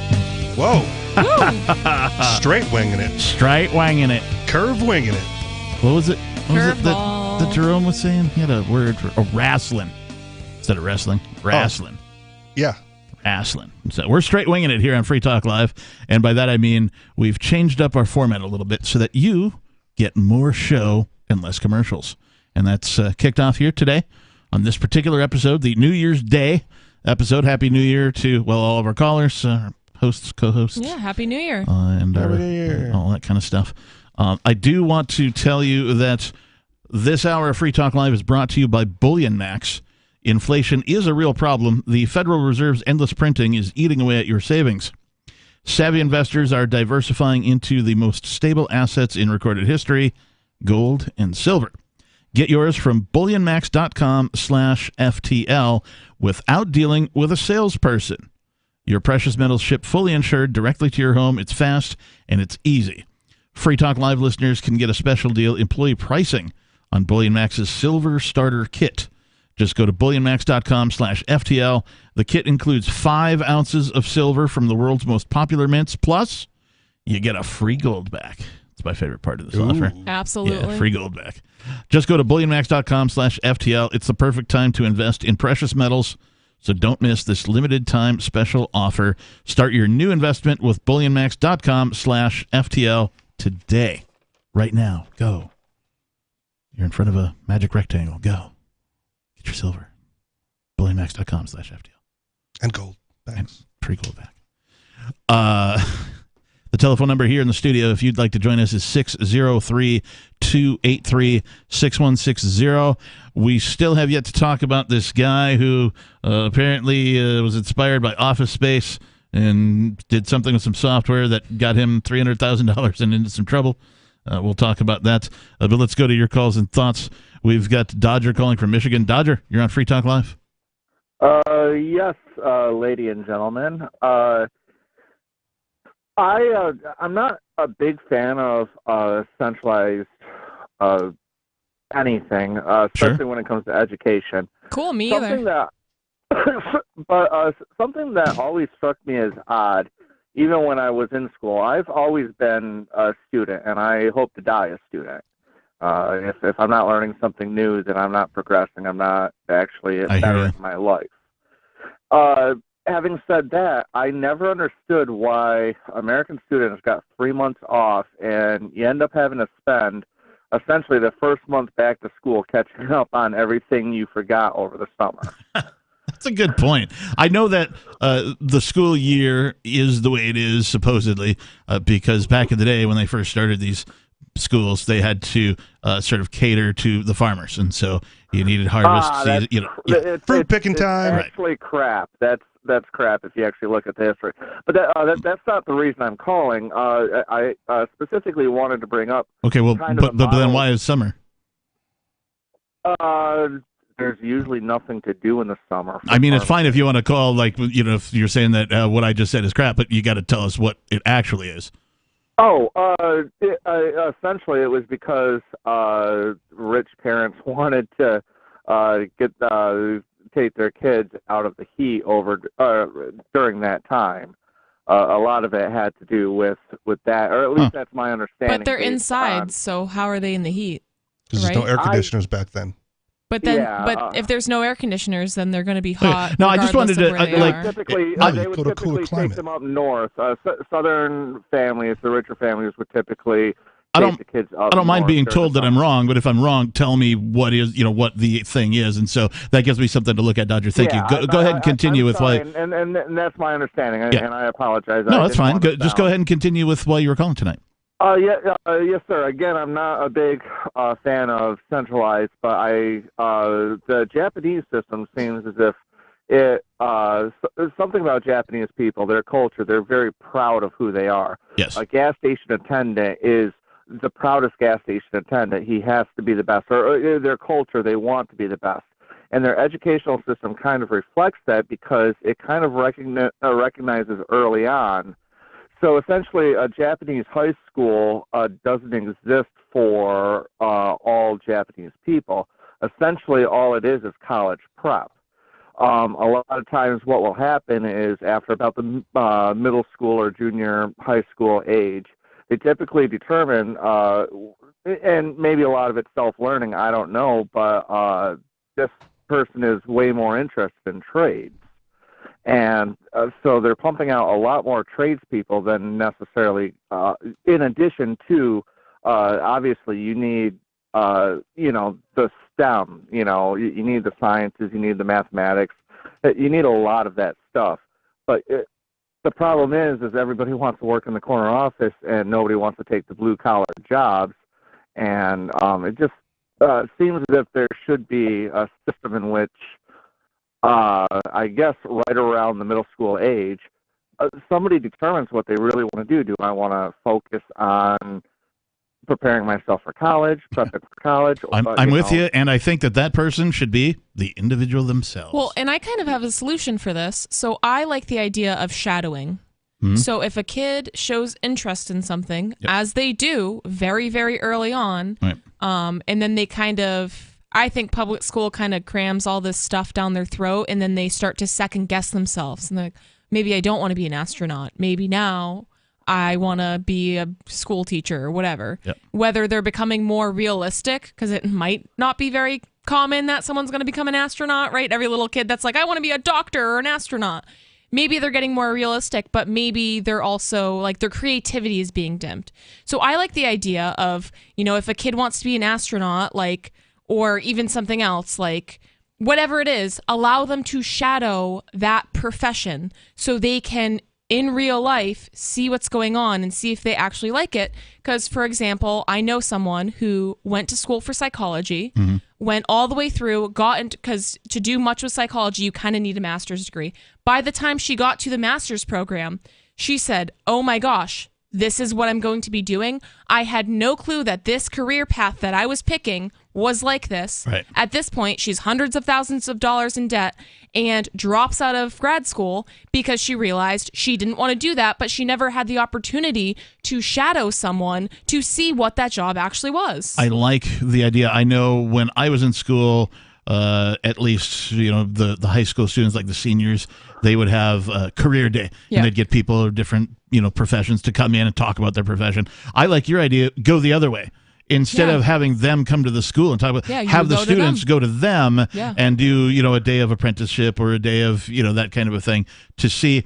And there's also something about changing your mind. Yep. Right? Well, I thought it was crazy, if I may interject. When I was in school, I remember career day. I actually had one of those. Yeah. And I'd been really interested in carpentry. The whole building, everything about it. And they essentially, instead of doing that, you took like a little test at the beginning of the day, and they said, based on your aptitude. And essentially, they thought that I'd be better as like an accountant or something like that. You may have been better, just wouldn't have enjoyed it.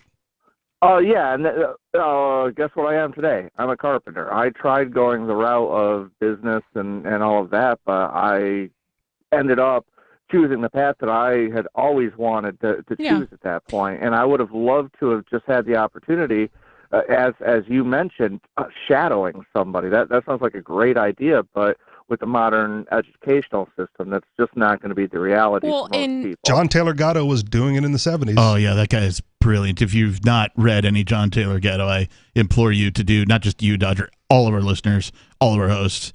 The guy is brilliant. And in fact, he says that genius is actually relatively common. It's just that the education system that we have beats it out of you. Absolutely. And I totally agree with that. And yeah, I don't know. I think there isn't, I'm a very huge critic of public school because I think there isn't really much room for children to grow. Yeah. And on the topic of the shadowing thing, Dodger mentioned that it would be hard in the public schooling system to do that. And that's why we need to take our children out of the public schooling system, either homeschool them, homeschooling co-ops, or I don't think private schools are much better than than public schools, I mean. But it is totally, there are so many people. I mean, I would be willing to do that in my fields of midwifery because... Well, I mean, just think about it. About the time that you can really, I imagine sometime when I was in middle school, 6th, 7th, 8th grade, where it's like I've learned everything that I need to from the system to be able to then maybe actually start, instead of spending every day in a classroom, spend it in a shop class. Or, if you want to become a mechanic, go, to a mechanic shop or whatever. It sounds like a fantastic idea. So I have a question for you guys because I know you're all from different parts of the country. Are vocational schools common other places? Or because vocational schools are very common in New England. Almost every school district has a vocational school that kids can go to where like half of their time is doing normal high school stuff and then half of their time is learning a trade. They don't have cosmetology. They don't have the marketing program though that colleges do. Colleges send recruits to the high schools, Yeah. that kind of thing. Trade schools do not. They did at my school. 2001 grad. I graduated in 01, and they had pretty much gutted. We had to. If anybody wanted to do any of those vocational stuff, they had to get some sort of clearance and actually go to a different neighboring school system to actually be able to do that. So a buddy of mine wanted to be a welder. This is in Hawaii. And so he apprenticed, did the thing, as a welder. Mm-hmm. But in order to move up the ladder, had to go get his welding certification. Mm-hmm. Went all the way to Ohio or something, where the best welding school in the country was, to do it there, because there wasn't an adequate enough educational system in Hawaii for that particular vocation. Mm-hmm. So he spent 6 months in Ohio.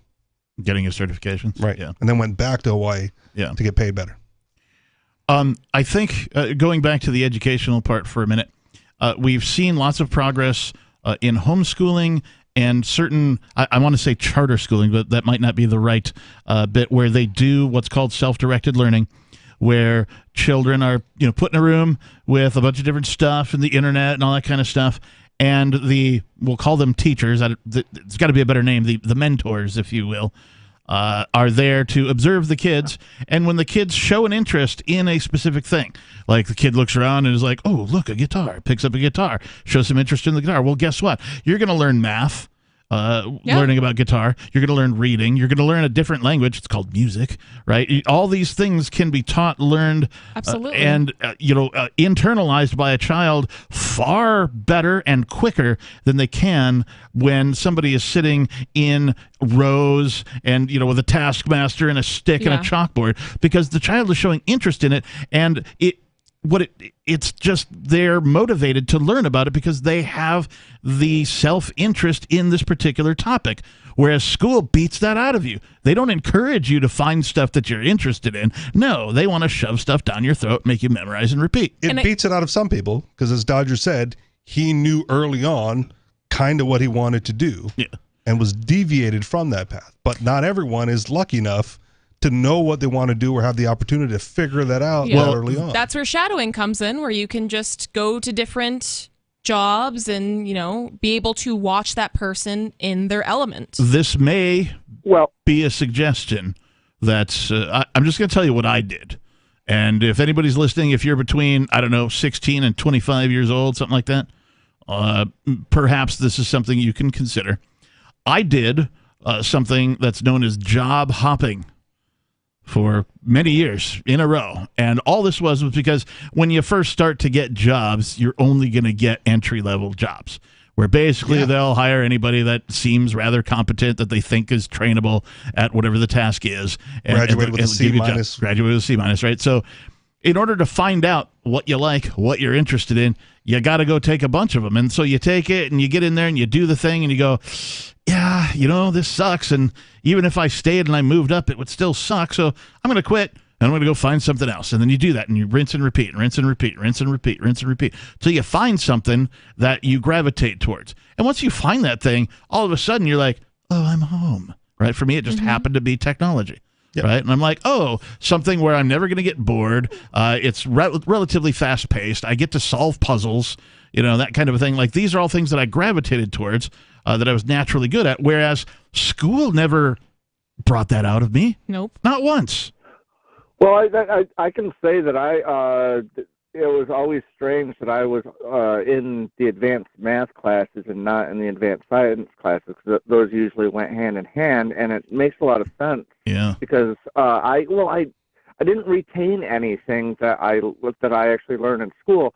I didn't, even though I was acing geometry and trig tests and all of that. I learned a whole hell of a lot more from actually being out there and doing the carpentry work. Yeah, absolutely. And I think that's probably true for most people. Yeah. It's difficult being in school where you're just memorizing and regurgitating information. It's, check the right answer on the test, but you're not actually, I think like Captain mentioned with the guitar, there's so much more value in learning through doing, because you're not just learning that one thing. You're going to learn about math and all of these other subjects in one. And I think children are able to absorb that so much more, and they're able to remember it and carry that on for way longer, because whatever tests I was taking in high school where I had to check the right box, yeah, I might have got 100 on it in high school, but I don't remember that now. But if it was something like learning how to play the guitar, I would have remembered those concepts. And there is a subset of the population that is only qualified to stand in the factory for 8 hours and pull the lever when the bell goes off. Yeah. And I can't do that factory work. Hey, thanks for answering my phone call, guys. I really appreciate the discussion. Hey, Dodger, thanks for the call tonight. We appreciate you. The other thing, I can't say enough about self-directed learning. Like, you have to take it upon yourself. You're probably going to find, if you're a kid in public school right now, you're going to find yourself in a situation where, you're being coerced, if you will, into memorization and regurgitation. You got to do things to pass the tests.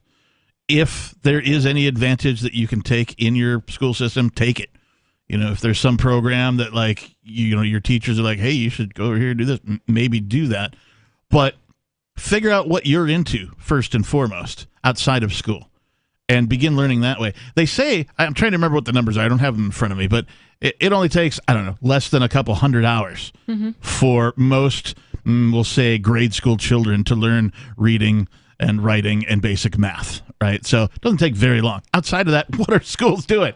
Babysitting. Yeah. Well, mastery is closer to 10,000 hours. Correct, but that's in a specific thing. Right. So if you got reading, writing, and arithmetic down, and now you want to become a welder, you got 10,000 hours. 10,000 hours. Before you're a welder, right? Or an expert at it. Master welder. Master welder. Anything else, right? So I think that's when these trades and these learning opportunities for other things should come along, is after the children have got the basics down. You got reading, writing, and arithmetic. You got those down. What now? What are you interested in? And that's when this sort of assisted, self-directed learning should come into play. But that's not what public schools do. Public schools just want the C- students who are just smart enough to pull the levers and turn the wheels to keep the system going. But some of them would remain there regardless of the schooling system. Sure. Which is fine. But I think it's holding all of the other children back. Absolutely. And I think kids know what they want to do a lot of the times pretty early on. Like my cousin's child is maybe like 4 years old. This kid already knows what he wants to do. He's obsessed with trucks. He's obsessed with any sort of like heavy machinery. Like he's totally going to go into a field like that where he's operating. Maybe. This is my guess. But this kid can tell you every single detail about certain construction things that adults don't even know. He is so interested in it, and his parents let him flourish in that, and they let him, go all in to learn about that. There's another thing, too, with parental units, because I had a whole bunch of them. My childhood life was so weird that I ended up with like 5 different sets of parents. And so each one of them themselves had a different thing they wanted me to become. Sure. That I did not select. I did not share their enthusiasm for these things. And each of them in their own way would push me towards what they wanted me to become instead of what I wanted to become or what I was even good at. Yeah. And so there's a parental aspect here, too, that needs to change in the dynamic of learning, and that is parents want to live vicariously through their children instead of allowing their children to become themselves. That makes sense. I see that happen all the time. A lot of, and it's more prevalent in other cultures. But I know a lot of my friends they were like, well, I have to become a doctor or a lawyer because that's what my parents want me to be. Everyone in my family is a doctor, and if I become anything less than that, then my family will essentially disown me. And that's very strong in like Indian cultures sometimes, and Chinese cultures sometimes, where it's just like if you don't become what your parents want you to become, then you're trash. And it's terrible. Children should just be able to be themselves and do what they love and enjoy. It doesn't matter how much money you make, and it doesn't matter how prestigious your career is. You should just want your children to be happy. And it's very disappointing that not every parent has that perspective. And they should be able to change their minds mid-stride. Absolutely. Well, and that's why listening to this show and shows like it in particular are beneficial to those parents, right? Because you got the inside track, right? If you get your kids out of public school and on some sort of shadowing program or homeschooling program, they're going to be ahead of the pack, right? Absolutely. So even during, like the lockdown phase, like, okay, good, homeschool them all. Yeah. Right. Take advantage of this time, right, to get them out of that environment, so they don't get stuck with it. Yeah. But I also, I wouldn't encourage everyone to do it, right? Because then it's still just equal footing.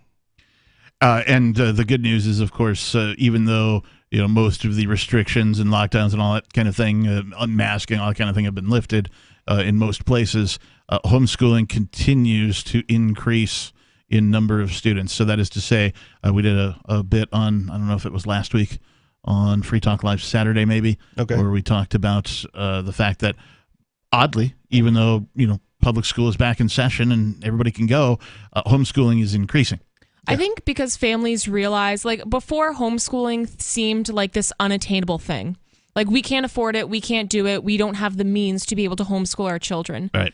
And a lot of people realized during the pandemic that it is attainable, and it's oftentimes easier, better for their children, and better for even the parents' lifestyle sometimes.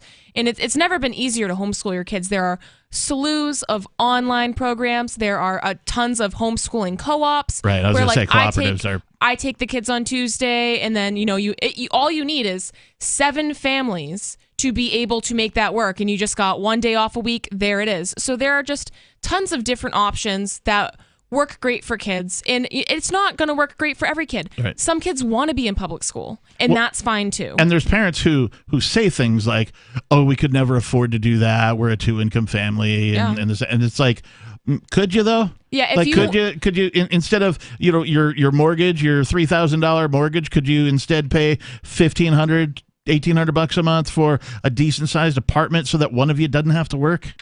Like, could it be done? Could you pinch the pennies for the sake of your children, your child's education? Can you cut back just to make sure one parent's available to do the homeschooling? Mm-hmm. Depends on the child. Again, it's not for everybody. I understand. It is for like a privileged select group of people that can handle. I don't know about that. Oh yeah. I know a lot of low-income families that homeschool, and not homeschooling. I'm saying a privileged select group of people that environment works for. John Taylor Gatto would disagree with you.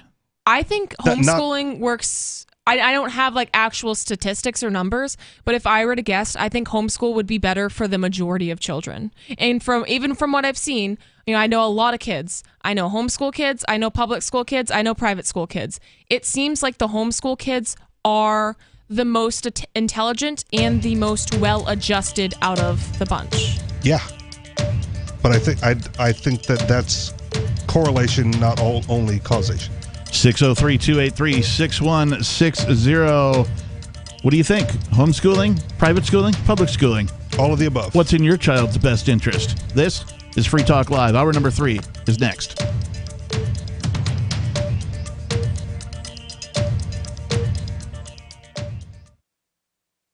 Hey, you are going to love the movie Victimless Crime Spree. It's hilarious, heartwarming, and carries a ton of inspiring freedom messages. Feeling down about the lack of liberty in your life?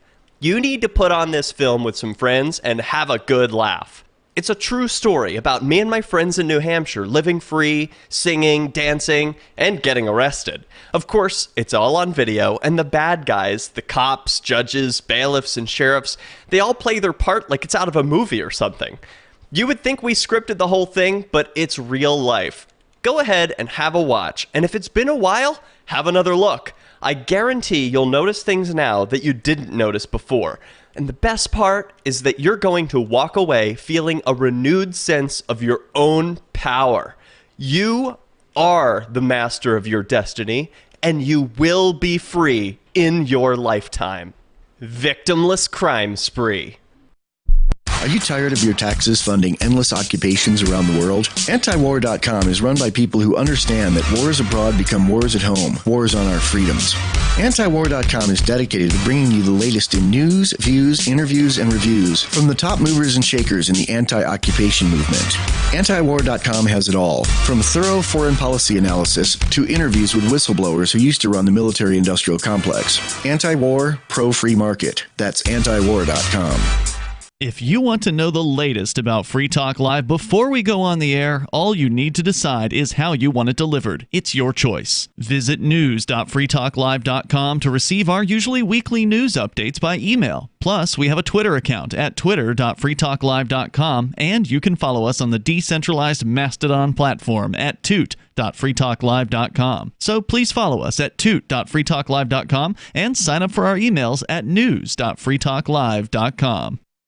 You're listening to the live edition of Free Talk Live. Hour number 3 is next after the news here on the Liberty Radio Network at LRN.FM. From Feature Story News in Washington, D.C., I'm Benji Haya with a roundup of what's been making headlines in the past week. A week in which the world realised that COVID-19 has not gone away. Several nations, including the United States, South Korea, England and France, are imposing compulsory COVID-19 tests on all travellers from China. That follows a rise in coronavirus cases there, amid Beijing's decision to relax the country's strict zero-COVID policy and open its borders. Here's our US correspondent, Jaguti Dave. As of January the 5th, anyone aged 2 years and above seeking to enter the United States from China, Hong Kong or Macau will be required to show a negative COVID-19 test result from a maximum of 2 days before their departure. Someone who tests positive 10 days or more before their flight can show evidence of recovery instead of a negative test result. The US is following in the footsteps of countries like India, Italy and Japan, who've all introduced new requirements for Chinese travellers. US officials have questioned the transparency of China's data on COVID infections and cited concerns about a surge in cases as reasons for the new testing requirement. Also this week, cities across Ukraine were again targeted by a wave of Russian missile strikes in one of the largest bombardments since the war began. Air defences intercepted most of the projectiles, but some explosions still hit the capital Kyiv after the Kremlin rejected Ukraine's proposal that peace talks begin in 2023. The head of the Western Alliance, NATO, has asked for more military aid to be sent to Ukraine, saying that would help bring an end to the conflict, as Trent Murray reports. In an end-of-year interview with the German Press Association, Jens Stoltenberg called on Germany and other Western countries to continue supplying arms to Ukraine. He said, quote, "It may sound paradoxical, but military support for Ukraine is the quickest way to peace." The NATO chief also made clear that he considers recent Ukrainian strikes on military targets inside of Russia to be perfectly legitimate, saying, quote, "Every country has the right to defend itself, Ukraine included." In Israel, Benjamin Netanyahu officially returned as Prime Minister for a record 6th term in office. The country's most religious and hardline government ever was formally sworn in after he successfully assembled a coalition with ultra-nationalist and ultra-Orthodox Jewish allies following last month's election. Rescue operations are continuing in northern New York, battered by a snowstorm which has claimed the lives of at least 60 people across the US. Jody Jacobs is in the Empire State. Buffalo City administration have been criticized for its handling of the entire situation. Part of the criticism has been regarding the city's preparedness, including the timing of a travel ban.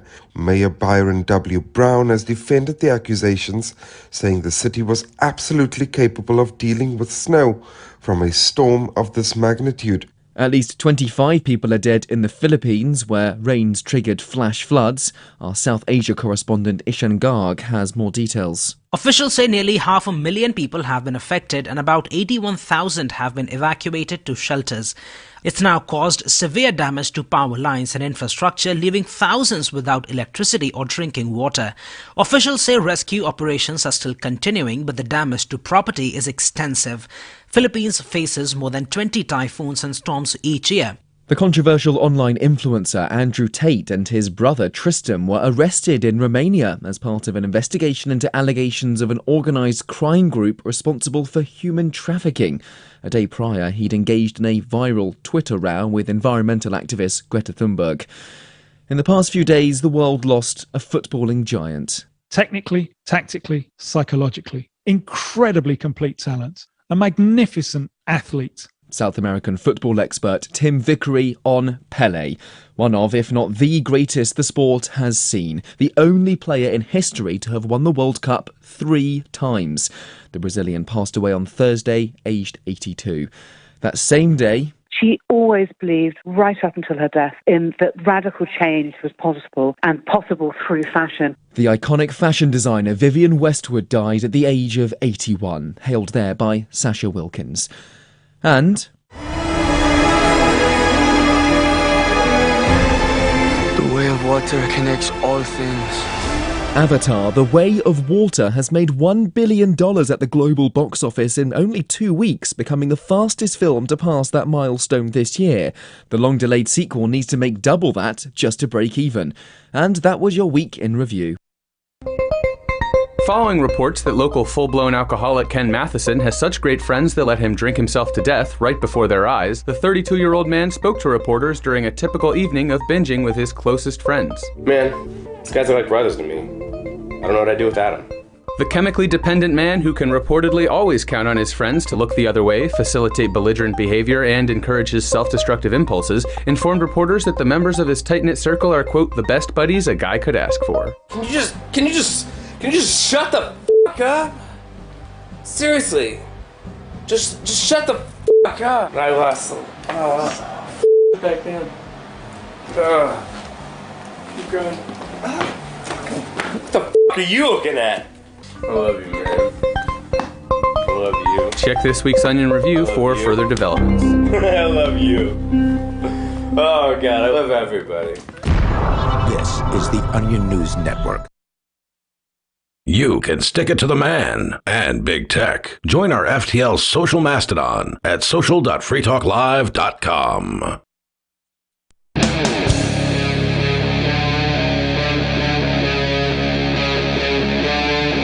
Free Talk Live.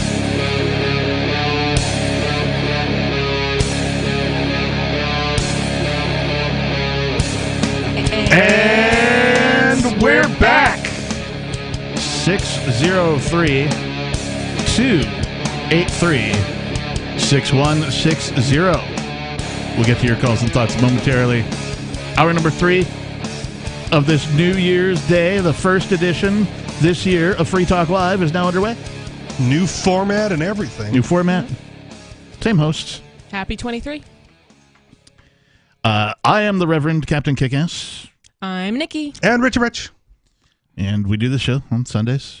Try to have a good time with it. Sure do. Sometimes it's heavy. Sometimes it's uplifting. Sometimes it's zany, corny. Other times it's serious. So that's what we do. If you want to join us, 603-283-6160. We have more to talk about with this 28-year-old who allegedly said he was inspired by the movie Office Space and somehow acquired $300,000. We'll get around to that. Who isn't inspired by Office Space? Oh, yeah, the Bobs. They called me at home. Bob? What would you say you do here? Well, I take the paperwork from the clients and I give them to the engineers. Yeah. Like, well, why can't they just take them directly to the engineers themselves? I'm a people person. That's right.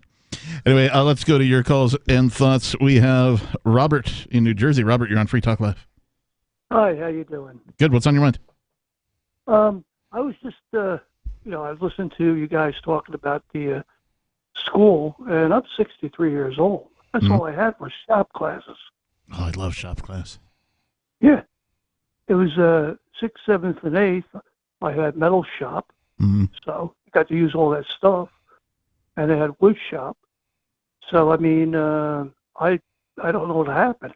I don't know if they got rid of all of it or what. High school I had to I'm curious because when I was in high school, they got rid of auto mechanics. Apparently that was something they used to teach, how to, change your own oil and tune up your car and check your tire pressure or whatever, that kind of stuff. They got rid of that, I think, 1 or 2 years before I hit high school because one of my older siblings got to take it. And then by the time I got out, they didn't have it. But I did have shop class as far as like woodworking and metalworking, that kind of stuff. Did they have auto shop or anything like that, mechanics? Yeah, they had a auto shop. So we had wood shop. So I just took those for 4 years, and they had electronics. See, and I went to private school, and they said, one day you'll be able to pay for those public school kids to do the work for you. Did that happen? I mean, I don't do much, so I pay for everything else to get done. I don't fix my own car. I don't fix anything. Well, I also think that in those shop classes, you're learning valuable skills, right? So to me, I think it's important to know at least a little bit of carpentry and, some auto mechanics to be able to be more self-sufficient. But I think they're trying to set the future generations up to not be able to do those things so they can pay other people to do those things. Like, you can't know how to change your own oil. Take it to the dealership. And even the way they're making cars nowadays, Mercedes, you can't even open the hood or something like that. Yeah. They're intentionally making it so people cannot do things themselves, so they constantly have to outsource. It's not always a bad thing to outsource, but Robert, your thoughts? That's true. But it's I just feel I was fortunate. I had 2 years of college, and that didn't do me any good. And so I'm just surprised no one ever is able to learn this stuff. So people learn it because there's still carpenters and metal workers and auto mechanics out there. They just don't learn it in school. There's this technological curve too that happens, and I'm going to call it the youth curve. So when I was young, right, electronics, we didn't have the internet. We still had this, we hadn't quite had the dawn of digital technology, so all electronics were still sort of analog. And myself and a lot of my friends, my school friends that I would meet there at my age, we were all, our parents' remote control. We were all the programmers of the VCR to keep it from flashing 12 all the time, but because we were young and we picked up on that stuff easily, that's how we sort of became that. And this is a thing, this is an ageism thing for sure, but it's, in my opinion, at least anecdotally, it's true that the older people get, the less apt they are to learn new technology. That's why if I go online to play a video game, I'm more apt to get my ass kicked by, like an 11 or 12-year-old kid than I am by some guy who's 45 or 50 years old. They have so much more time to practice. It's just not fair. And it's not just that. Children are sponges. So when you're young, that is your time where you are supposed to be learning. That's why when kids, you can have a 2-year-old that's trilingual. Yes. Because they just naturally pick it up. They're sponges. And the younger they are, the more they can learn. And then once you start getting into high school, that starts to dwindle down. Starts slowing down a little bit. I'm fortunate that the school didn't beat it out of me. Indeed you are. Were you able to go on and have a good life and be successful in your own way? Yeah, I make instruments for professionals and build houses. Nice. I've done it all. There you go. Yeah. Satisfying work? Oh, it's great. The money's fantastic. I mean, technology moves things forward, man. No one goes down to the local blacksmith to have anything made. No, that's true. Well, actually, there are blacksmiths. There are, but few and far between, and they don't do much. But they charge a pretty penny because it's all custom work at that point. Yeah. I do prefer like handcrafted stuff. I do a lot of. I bought a couple of belts last year. I was tired of buying the regular, go to the Target or whatever and buy off the shelf kind of thing, because they're never, they might say leather, but they're never really full leather, and the metal breaks and all that kind of stuff. So because they're different grains of leather. Right. So I went and I bought a 100% leather belt with a hand forged buckle, and oh my gosh, I'm never buying another, because you won't need to. I was taking It'll a page last. out of Richie Rich's book. It was like, find something that's really good and well put together and probably more expensive, but then you're not going to have to buy another one. Yeah. Right. And so that's kind of forever. Yeah. I've got 2 full grain leather belts, man, with a 100-year warranty. Yeah. I'm belted for life. Yeah, you could change the buckles if they did it right. Yep. And it has a beautiful tool work on there. Yep. Buy once, cry once. Yep. Hey, Robert, thanks for the call. We appreciate you, man. 603-283-6160 if you'd like to join us. The other thing that I bought that I don't think I've mentioned to you guys, I wear what are considered high tops, I guess, but I never shoes, tennis shoes. They're not steel-toed or anything like that. Like Chucks? No, they're... Are they the Reeboks with the pump on it? I got you. What's difficult, though, is to find high tops that are fully solid black. Now, I found a couple of people that offer these, and so I bought like 4 pairs or something the last time I bought them. The problem is that whenever I go to lace them up, eventually I break the shoelaces, right? I like a tight, snug fit on my feet, so it's not so tight that I'm cutting off my circulation, but like, you go to like, pull up and fasten before you do the knot and like snap. And it's always at the most inopportune time, right? Like you're already late and you're on your way out the door and you're like, snap. You're like, crap, I got to relace my shoes. So I got into the habit of keeping like spare shoelaces in the junk drawer in the kitchen. Well, one day I ran out of those too. And I'm like, there's got to be a better way. I went online and looked. Kevlar shoelaces. Nice. I thought you were going to say Velcro. No. I thought it was going to be like fishing line. Kevlar shoelaces. So I bought 2 pairs.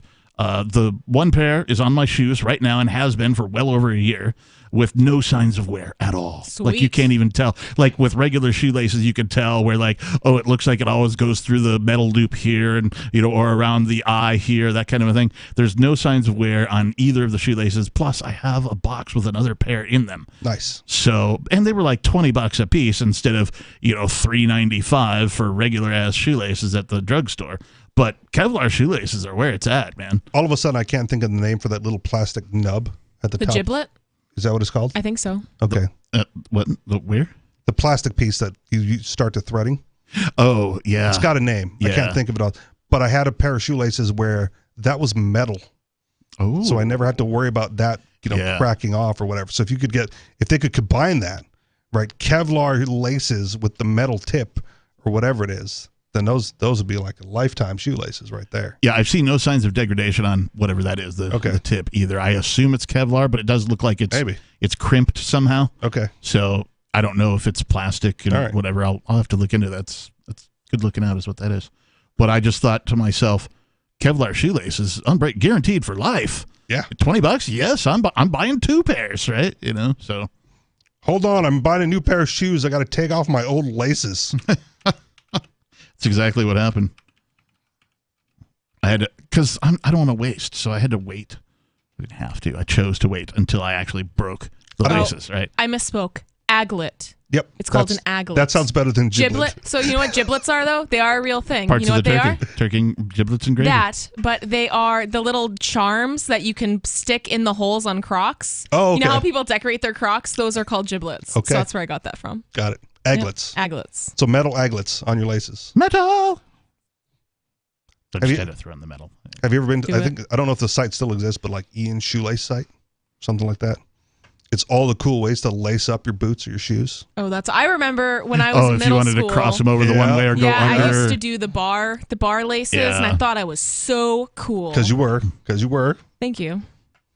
I don't know if you were or not. Now I'm so cool. I don't even tie my shoes. I got slip-ons. Yeah. I tied my shoes once, and then I just slipped them on. Yep, I'll do that too. See, I have, call me old school, I guess, but I have like shoes that I wear out, and then I have slippers, but I call them house shoes. Okay. Yep. And so like if I just need to like take the trash out or check the mail or see what the commotion is about outside, I slip on the house shoes. And that's why I have Crocs. Well, yeah, I'm not a fan of Crocs. Whatever. But either way, whatever you're comfortable with, I'm not judging. But like, so I have house shoes. Okay. And so if I need to go down to the basement, I'm not gonna lace up my shoes. That kind of. Yeah, there you go. Nikki's. I've got insoles from the walking company in my Crocs for my house slippers. That is so funny. I put $80 insoles in $20 Crocs just to walk around the house. Are they comfy? Of course. That's why I put them in there. Do they slide around at all, or are they pretty firmly? I mean, they're sliding around now because they're old, and I should probably switch them out. But they got that whatever that rubber thing that not adheses. Yeah. But it creates that like friction. Yeah. So you're gelling in your Crocs? Yeah, it was. It's awesome. I think we've carried things too far. Let's go to an unscreened caller here on Free Talk Live. Unscreened caller, what's your name? My name's Robert. Hey, Robert, where are you calling from? Charleston, South Carolina. I live on James Island. All right, you're on the air. What's on your mind tonight? Well, you were talking about car dealerships, particularly one make of a car company. I lived in Germany for 20 years, and I had relatives there. That's why I was able to stay and work that way. Volkswagen? And never buying a car made by Nazis. Switching to Tesla. I worked for VW Gedas, the computer division of Volkswagen, among other divisions of Volkswagen. Okay. And I almost worked for Mercedes, but I had an interview with Mercedes in Leipzig, and when he discovered that I worked with for Volkswagen already, he looked at me like a ghost and said, "I'll have my chauffeur take you back to the train station. Thank you very much for coming." I think he's upgraded his phone for 2023. It does sound like. Have you upgraded your phone, Robert? Do I sound okay? Yeah. Better than you did in 2022. Maybe it's just a new year. Great. It's hard to tell. Yeah. If this is a Nokia, that's why maybe it's a better phone. Oh, it's not a Volkswagen? It's Finnish. Nein, das ist ein nicht ein Volkswagen, sondern ein Nokia. Nokia. It's Nokia. I know he's trying to speak German, but he sounds Klingon, right? From Star Trek. Okay. Yeah. So anyhow, it's it's very dangerous for the car to be sealed so that only a dealership or the company can open it, because you can never know what's really going on in there. They're going to tell you what they think, and there's no way that you can disprove it if they diagnose it incorrectly, and you could end up paying a lot more money because they misdiagnosed it and it was turned out to be something a lot cheaper. Yeah, that's the idea. But they are trying to make it so that you don't even own your own vehicle, and that is to say, these car companies have already put things out there on the market where if you try to fix it yourself, you have voided like your lease or your contract to purchase the vehicle. They're claiming that you're violating copyright by accessing certain portions of the vehicle. They've copyrighted the software. Tesla is really, really strict with that. And there's this guy on YouTube that modifies Teslas.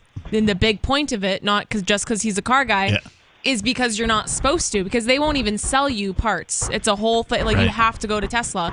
So he has some really funny modified Tesla cars. You remember hearing about, like, having to buy cracked cell phones to get on, like, a different network or something like that? Oh, yeah. That's what's happening with Tesla. The first jailbroken iPhone. Right. You got to get a jailbroken Tesla or a cracked Tesla. Robert, go ahead. Yeah, I just want to say it happened to me. You see, I had a problem with my air conditioning on a famous make German car. So I brought it to the dealership, and they told me that I have an $1,100 problem with the control head, which they'd have to replace. So I figured to myself, that doesn't sound right, because why would the control head be working basically to switch on and off, but just switching on and off at the wrong times and not doing it properly? So I brought it to a guy who in Mount Pleasant who does it privately. And there's a little pool, a little cup in the back, and it has a little thing that sticks into it, and that's how it measures whether it should go on and off. But it senses that from the control head, and that thing, he charged me $100 to replace that. Okay, because but it would have cost me $1,100, and then they would have discovered, oh no, that's not the problem. The problem is over here. So then they would have replaced both of them. That would have cost me at least $1,200, and the dealership is always more expensive, almost always more expensive than taking it to somebody semi-private like that. Yep. And because what are they going to say after they get it in there? They're going to say, "Oh no, it was our mistake. I'm sorry. You don't know. It wasn't the control head. It was only this little thing." They're not going to embarrass themselves when they have an opportunity to make a lot more money. But you know what I mean? I mean, otherwise they have to say, "Well, we made a mistake. It really wasn't that. It's only $100. It's only $100." You see? So they have an impetus to make themselves not look dumb by charging more money. So what, are they going to resist that opportunity? I don't think so. I have a good friend I'm not condemning car dealers. They're dishonest people and incompetent people all over the place. But we're not condemning them. And each dealer is different. Some dealers are extremely good, and some dealers are not so extremely good. And I have an old good friend. He's a Russian, the great grandson of a very famous Russian author. And his mother was down in Florida. She retired there.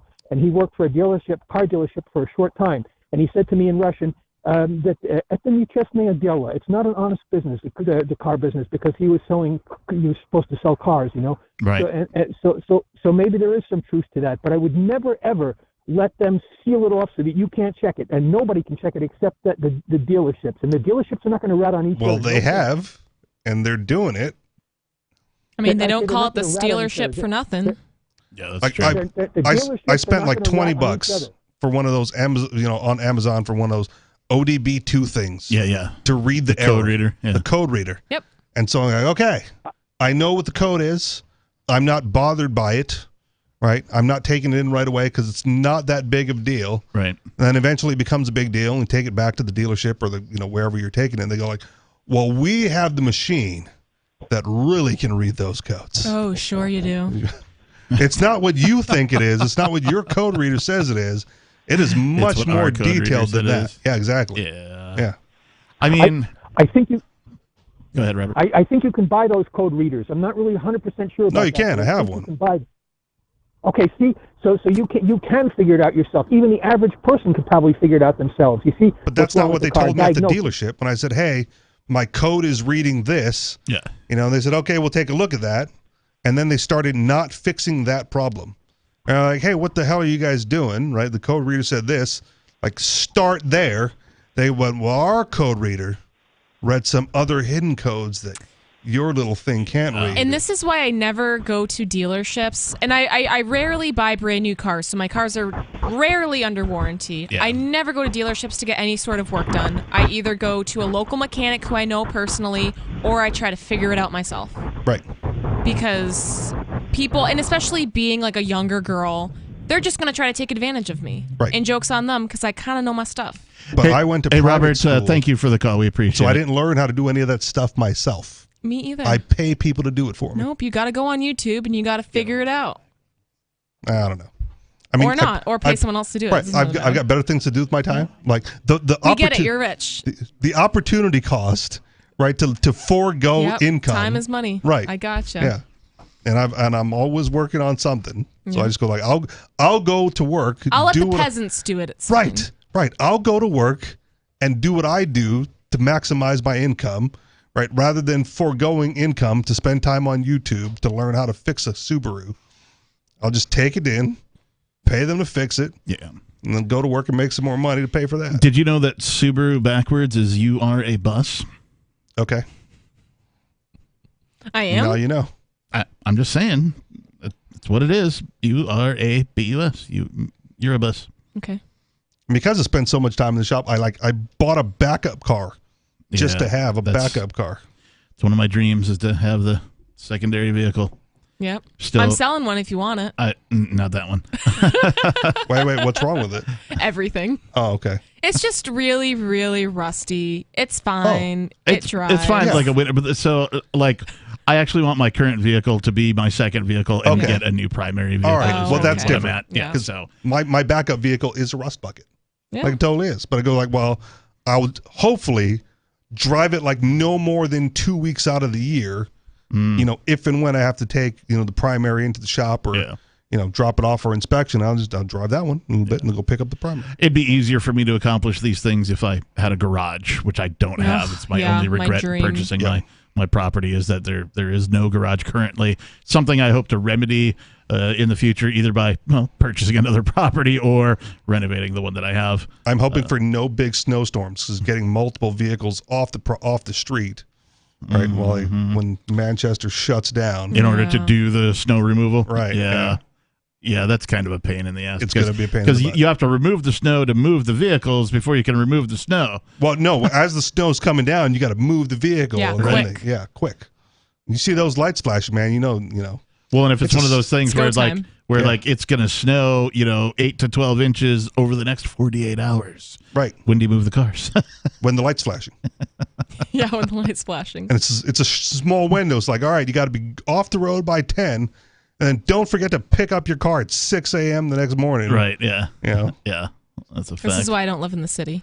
Yeah, whatever. I had a recent experience with something called a starter relay. Okay. It has nothing. I mean, it's not a part of your starter, right? If you know what a car starter looks like, it's the relay. It's the relay that, in my particular case, sits inside of the fuse box, inside of the hood of the car. And so I went to start my car. This is actually last week, Saturday, to come and do Free Talk Live. I went to start my car, and everything lit up, but click, click, nothing, and I was like, nobody's home. This is the second time I've went to start my car, and I've had it for about 3 years.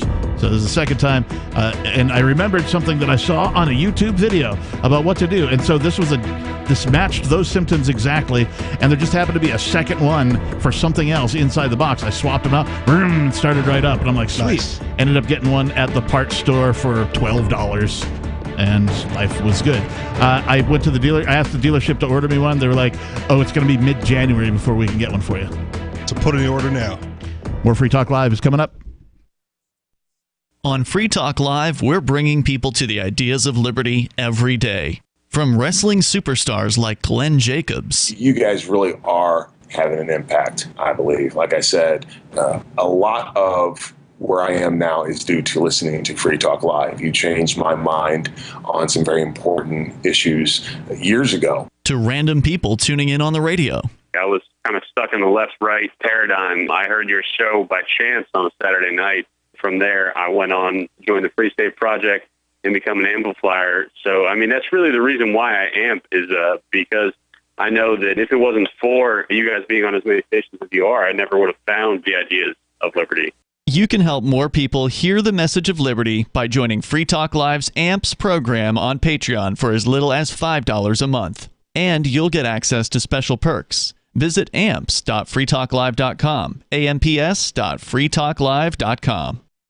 From Feature Story News in Washington, D.C., I'm Benji Haya with a roundup of what's been making headlines in the past week. A week in which the world realised that COVID-19 has not gone away. Several nations, including the United States, South Korea, England and France, are imposing compulsory COVID-19 tests on all travellers from China. That follows a rise in coronavirus cases there, amid Beijing's decision to relax the country's strict zero-COVID policy and open its borders.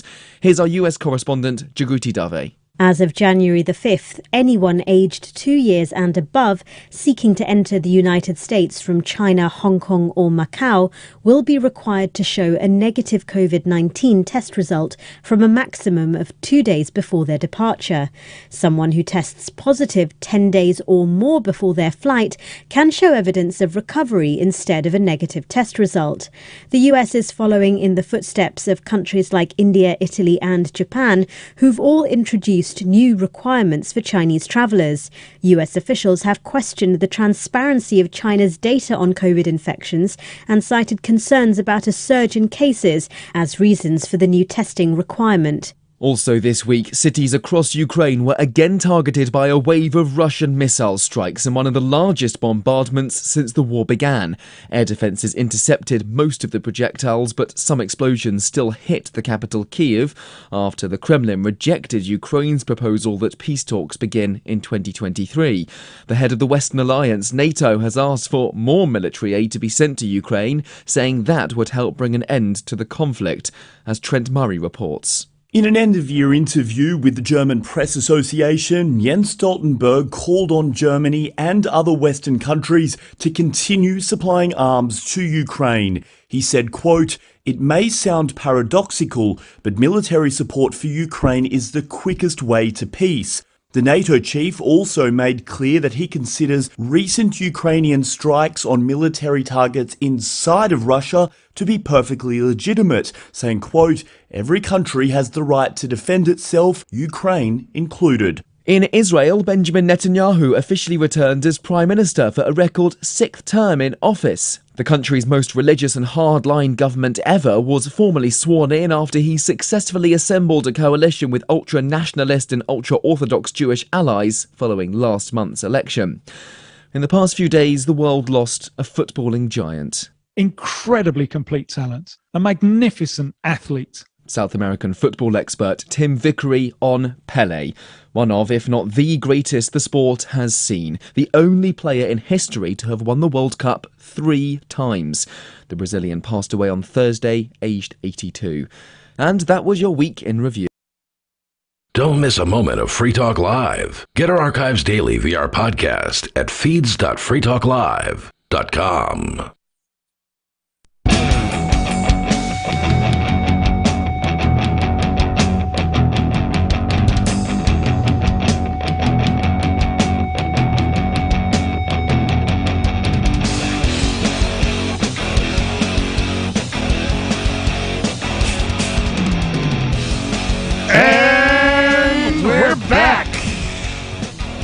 That's right. It is the Sunday night edition of Free Talk Live.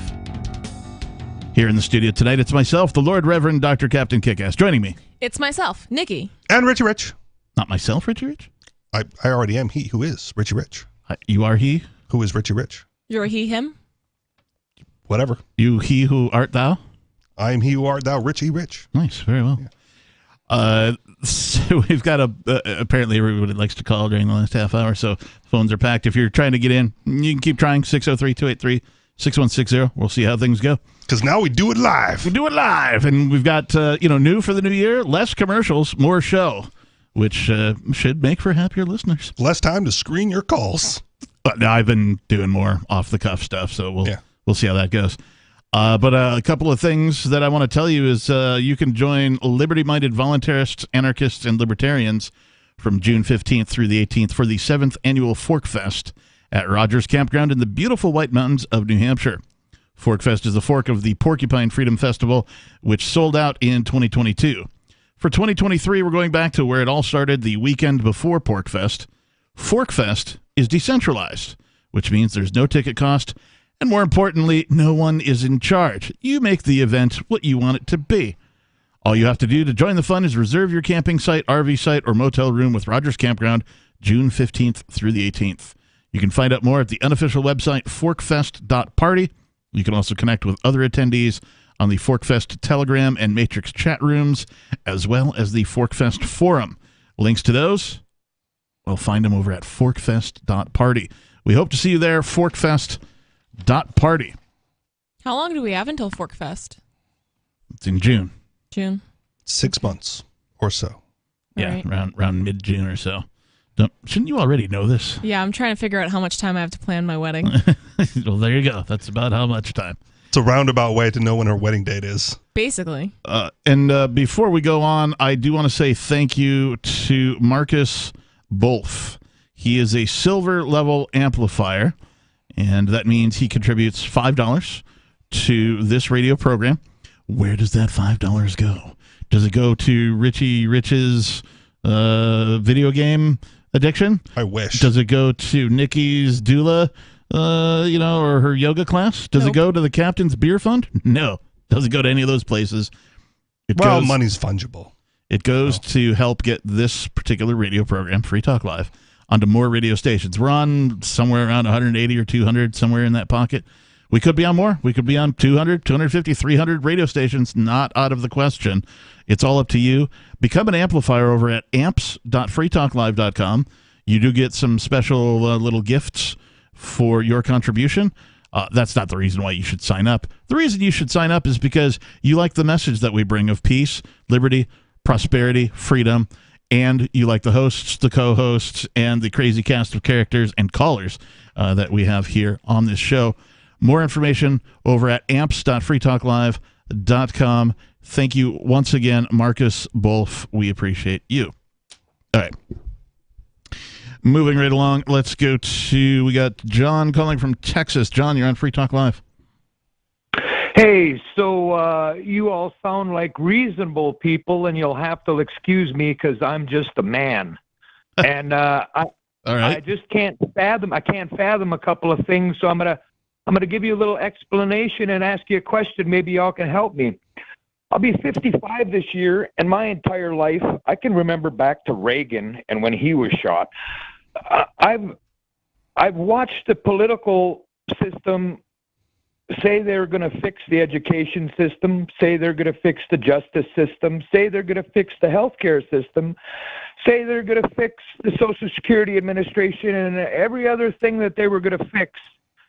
And here it is 40, 50 years later, and they're all completely broken. 65 to 70% of all politicians are lawyers, and they don't actually write the laws anymore. 2024 is an election year, so just vote harder next year. For the life of me, I simply can't understand in this day and age with exactly how easy it is to do. I can't understand why a single person hasn't stood up and killed a whole bunch of them. Could you help me with that? Why do you think it is nobody has? I have that question too. I would think that even if I'm not going to do it myself, which I'm not, I don't believe in aggressing first. I believe in only defending. But it does occur to me, I'm not that much younger than you. You got about 5 years on me or so, and I've seen all the same things you've seen. I've seen governments repeatedly go, "Oh, we're going to fix this. We're going to fix that. I can't name a thing government has actually fixed, right? And so it seems to me that that there's something wrong with the citizenry, that the people are too scared. They don't have the balls to actually stand up and do something about it. I'm not advocating for any sort of violence, but at least standing up for yourselves, beginning to stand up for other people, right? Beginning to put these tyrants in their place would be a lovely sight to see. Well, there's a couple of quick things that come to mind: when good men do nothing, evil prevails. So I think that's part of your answer right there, right? Why hasn't it happened more? Because people are selfish. No one wants to be the guy that shoots the politician. They want someone else to do it for them so they can benefit from it without putting anything on the line. I think a lot of people also don't really know what's going on or the extent to what's going on. People are more interested in their own lives. Like you said, they're selfish, or reality TV. There's all these entertainment things like sports and stuff like that is distracting people from what is actually going on in the world. There was a guy got famous on the internet a few years ago because there was like a rave, right, at some function or whatever. And he went there like 3 weeks ahead of time and buried a bottle of vodka. So like he could sneak it into the rave, and then we got to the party, unbury the bottle of vodka. Right. Right. How far in advance do politicians plan out their events and where they're holding their rallies and whatever? Not saying you should go bury anything in the ground to go dig it up later, but the guy was very famous on the internet for burying a bottle of vodka, and a lot of politicians come through New Hampshire round about election time to pimp their ideas. John? Well, I've always been the question kid, and the whole war on terror thing, I didn't believe that. I lived in Austin, Texas for a while. My very first job was helping restore the historical carpeting in the House Chambers Committee. As a social experiment, I ran several simulated experiments to see if I could sneak in chemicals, weapons, and explosives into the Capitol building. Not only did I do so, I used dummy materials. Hey, John, I think your mic dropped away from your mouth or something. You got muffled there. There you go. I simulated an experiment to blow up the Capitol building, and if I actually had the munitions I could have. I don't believe on a war on terror. You missed your opportunity on January 6th when everybody else was insurrecting it. No. See, that's not the way to go. What you have to do is you have to find the linchpin. The problem in this country is really easily solved. What you do is you go to a political convention for prosecutors. You see, the prosecutors are the linchpin in this country. They're the ones that decide to charge or not. You go to a convention, you easily wipe out 4,000 or 5,000 of them at a SWAT. And I am an advocate for the destruction of tyranny. That may be illegal for me to say, but I no longer care. If it's illegal for you to say, you're already under tyranny, man. Yeah. One of the things we do here at Free Talk Live is give folks a platform to say, these types of things. So thank you for the call, John. We appreciate you. I just don't think it's the answer. People will just be replaced, and I mean, we need a complete restart. How do you think you get a complete restart? I think the answer, of course, is to gather with like-minded individuals. And I think so create too. Create a place where you can live as a free person. Because currently, there's not a place on planet Earth where somebody who wants to interact voluntarily with other individuals can do so. And my point is, becoming the evil that you wish to destroy isn't the answer. Right. You know what I mean? Right. Defensive violence is not evil. It is necessary. But whether that's defensive or not is kind of up in the air. So would this person be the aggressor in this case? Because I think they would. Let's go to more of your calls and thoughts. I think you guys know who this guy is. I should hope so. I didn't recognize your voice when you called, dude. I'm sorry. Yeah, I had a bad mic on. You want to tell us who you are? This is Peakless Mountaineer. Hey, Peakless. And I just called in to say that, so Richie, you are right about buying quality products so that you don't have to buy them over and over again, and you are wrong about so many things. Most importantly, the homeschooling thing. Go on. So are you seriously going to sit there and tell me that it is only a minority of people that will benefit from having parents raise children? No, but one of the problems with libertarians is they think that all of education can be solved if every parent homeschools. So there's no universal solution to everything. There's no silver bullet to everything except for freedom. But as far as the outcomes are really, really obvious, as long as there's structure to it. The unschooling is still kind of iffy. But every structured homeschooling, they destroy everyone else on all of the structured tests, on all the standardized tests. Right. And what I said was, I believe that that's more correlative than causative. What's that? I said it's as provable as it is possible to be provable that an untrained parent is better at teaching children than teachers. Okay. And not every parent and not every child. Sure. I think you both agree on that, yeah. Well, that's all I'm saying. So when we went off the air, it was, what do you think? And I said, all of the above, right? Whatever works best for the child. And for whatever reason, libertarians get caught up in the homeschooling is the only way. And that's also nonsense. I mean, I don't think that anything is the only way. There's no one only way. Got it. It is 90% of the functional way of raising children is raising children. Wait, what? 90%? That's a tautology, but go on. That's literally what you're talking about. So homeschooling is raising your own children instead of handing your children off to be raised. Okay. Yeah. That's it.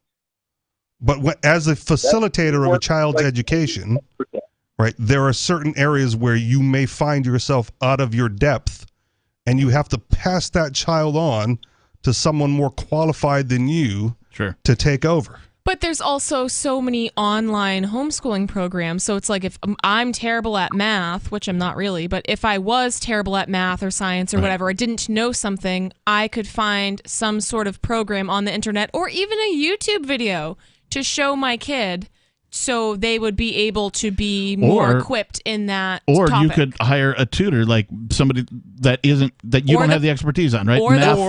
Or hear me out, a tutor that teaches the same subject to multiple kids at the same time. How efficient would that be? Well, it depends on how you want your child's education to be. On how Understood. Actually, for me, it would be how my child would like their education structured. Understood, which is why I'm saying all of the above, because you have to allow the child to choose, right, to go to school if they want to. And some kids want to. I know. That's my point. If the lesson is so universalizable, then you can just get a recording of it. If it's the basic lesson that you can teach to hundreds of people, then you can have a recording of that. And you're assuming that particular student would learn best by watching a video online rather than interacting with a class or with an instructor and having a discussion-based learning environment. Defined for where you need to expand what you can teach a child.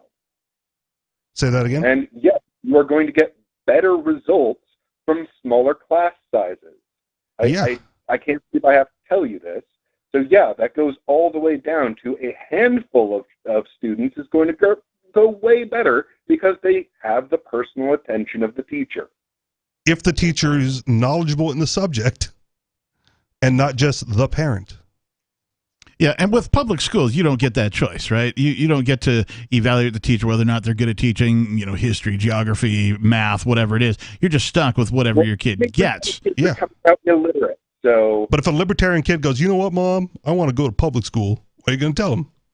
No, because you're not allowed? I think that is the most important piece of it, is the individual needs to be consulted. This goes back to living vicariously through our children, enforcing what we want on our children. If my kid, and I'm I'm going to homeschool my kids, but when they come to a certain age and they're like, hey, I'd like to try out public school. Like, I want to see what's going on with that. Hopefully by that time, public school will be abolished. But if it's not, and they request it themselves, having been homeschooled up until that point, I think you have no choice but to allow them to go, to experience it themselves, to see if whether or not what you've been saying about public schools is true, so that they can make up their own mind as to whether or not it's going to be beneficial to them. But if homeschooling is the best way and 90% more productive than any other way, why would you allow that of your child? I mean, I think it is the best way, but it doesn't. It's still the individual.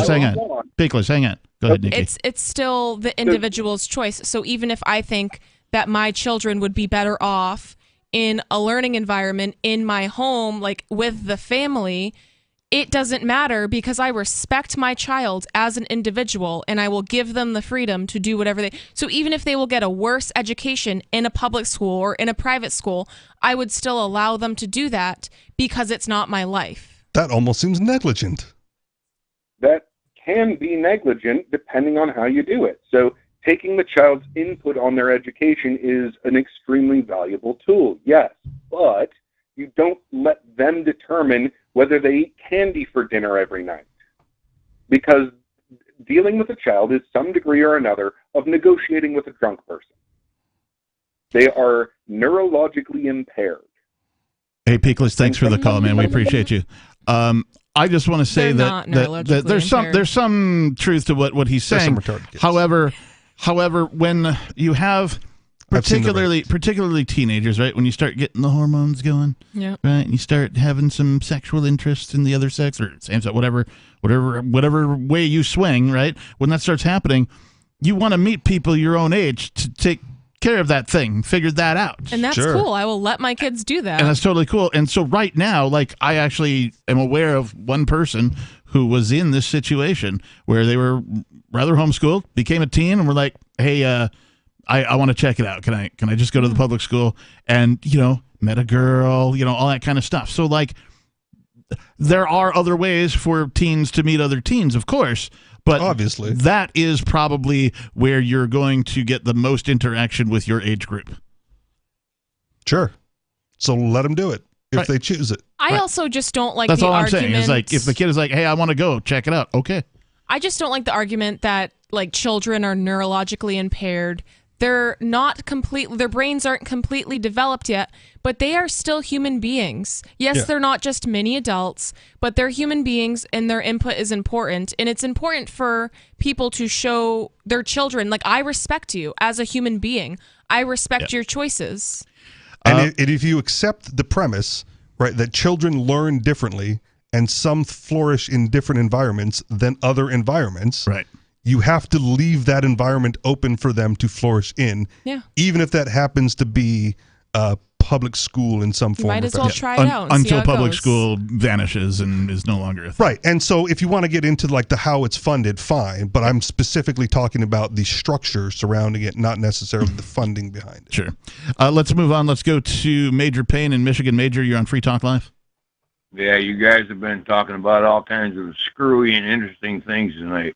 The other back, you're talking about the name of the tip of a shoelace, right?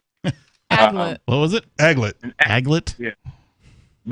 You know what He's got some story about his aglets now.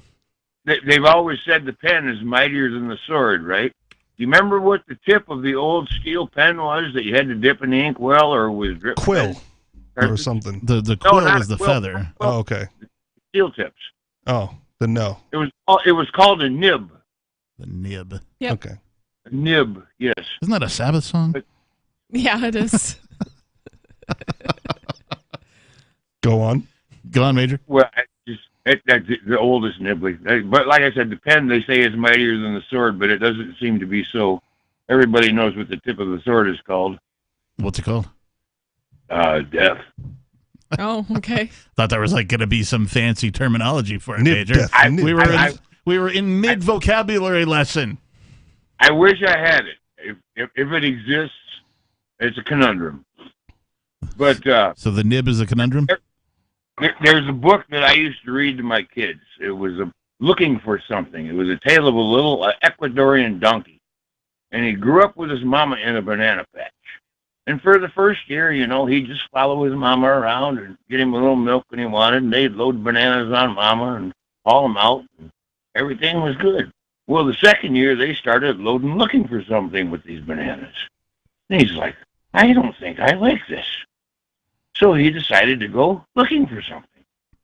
So he wanders off in the hills, and he ends up in this damn coal mine with these baskets hauling rocks out of this dirty place.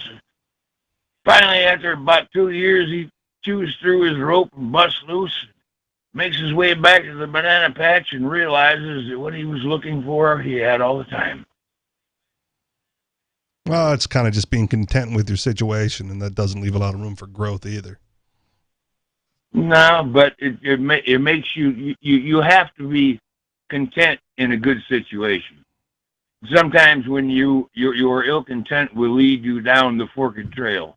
And you never know where that's going to lead. There's something to be said. Like a lot of people spend their time trying to be happy.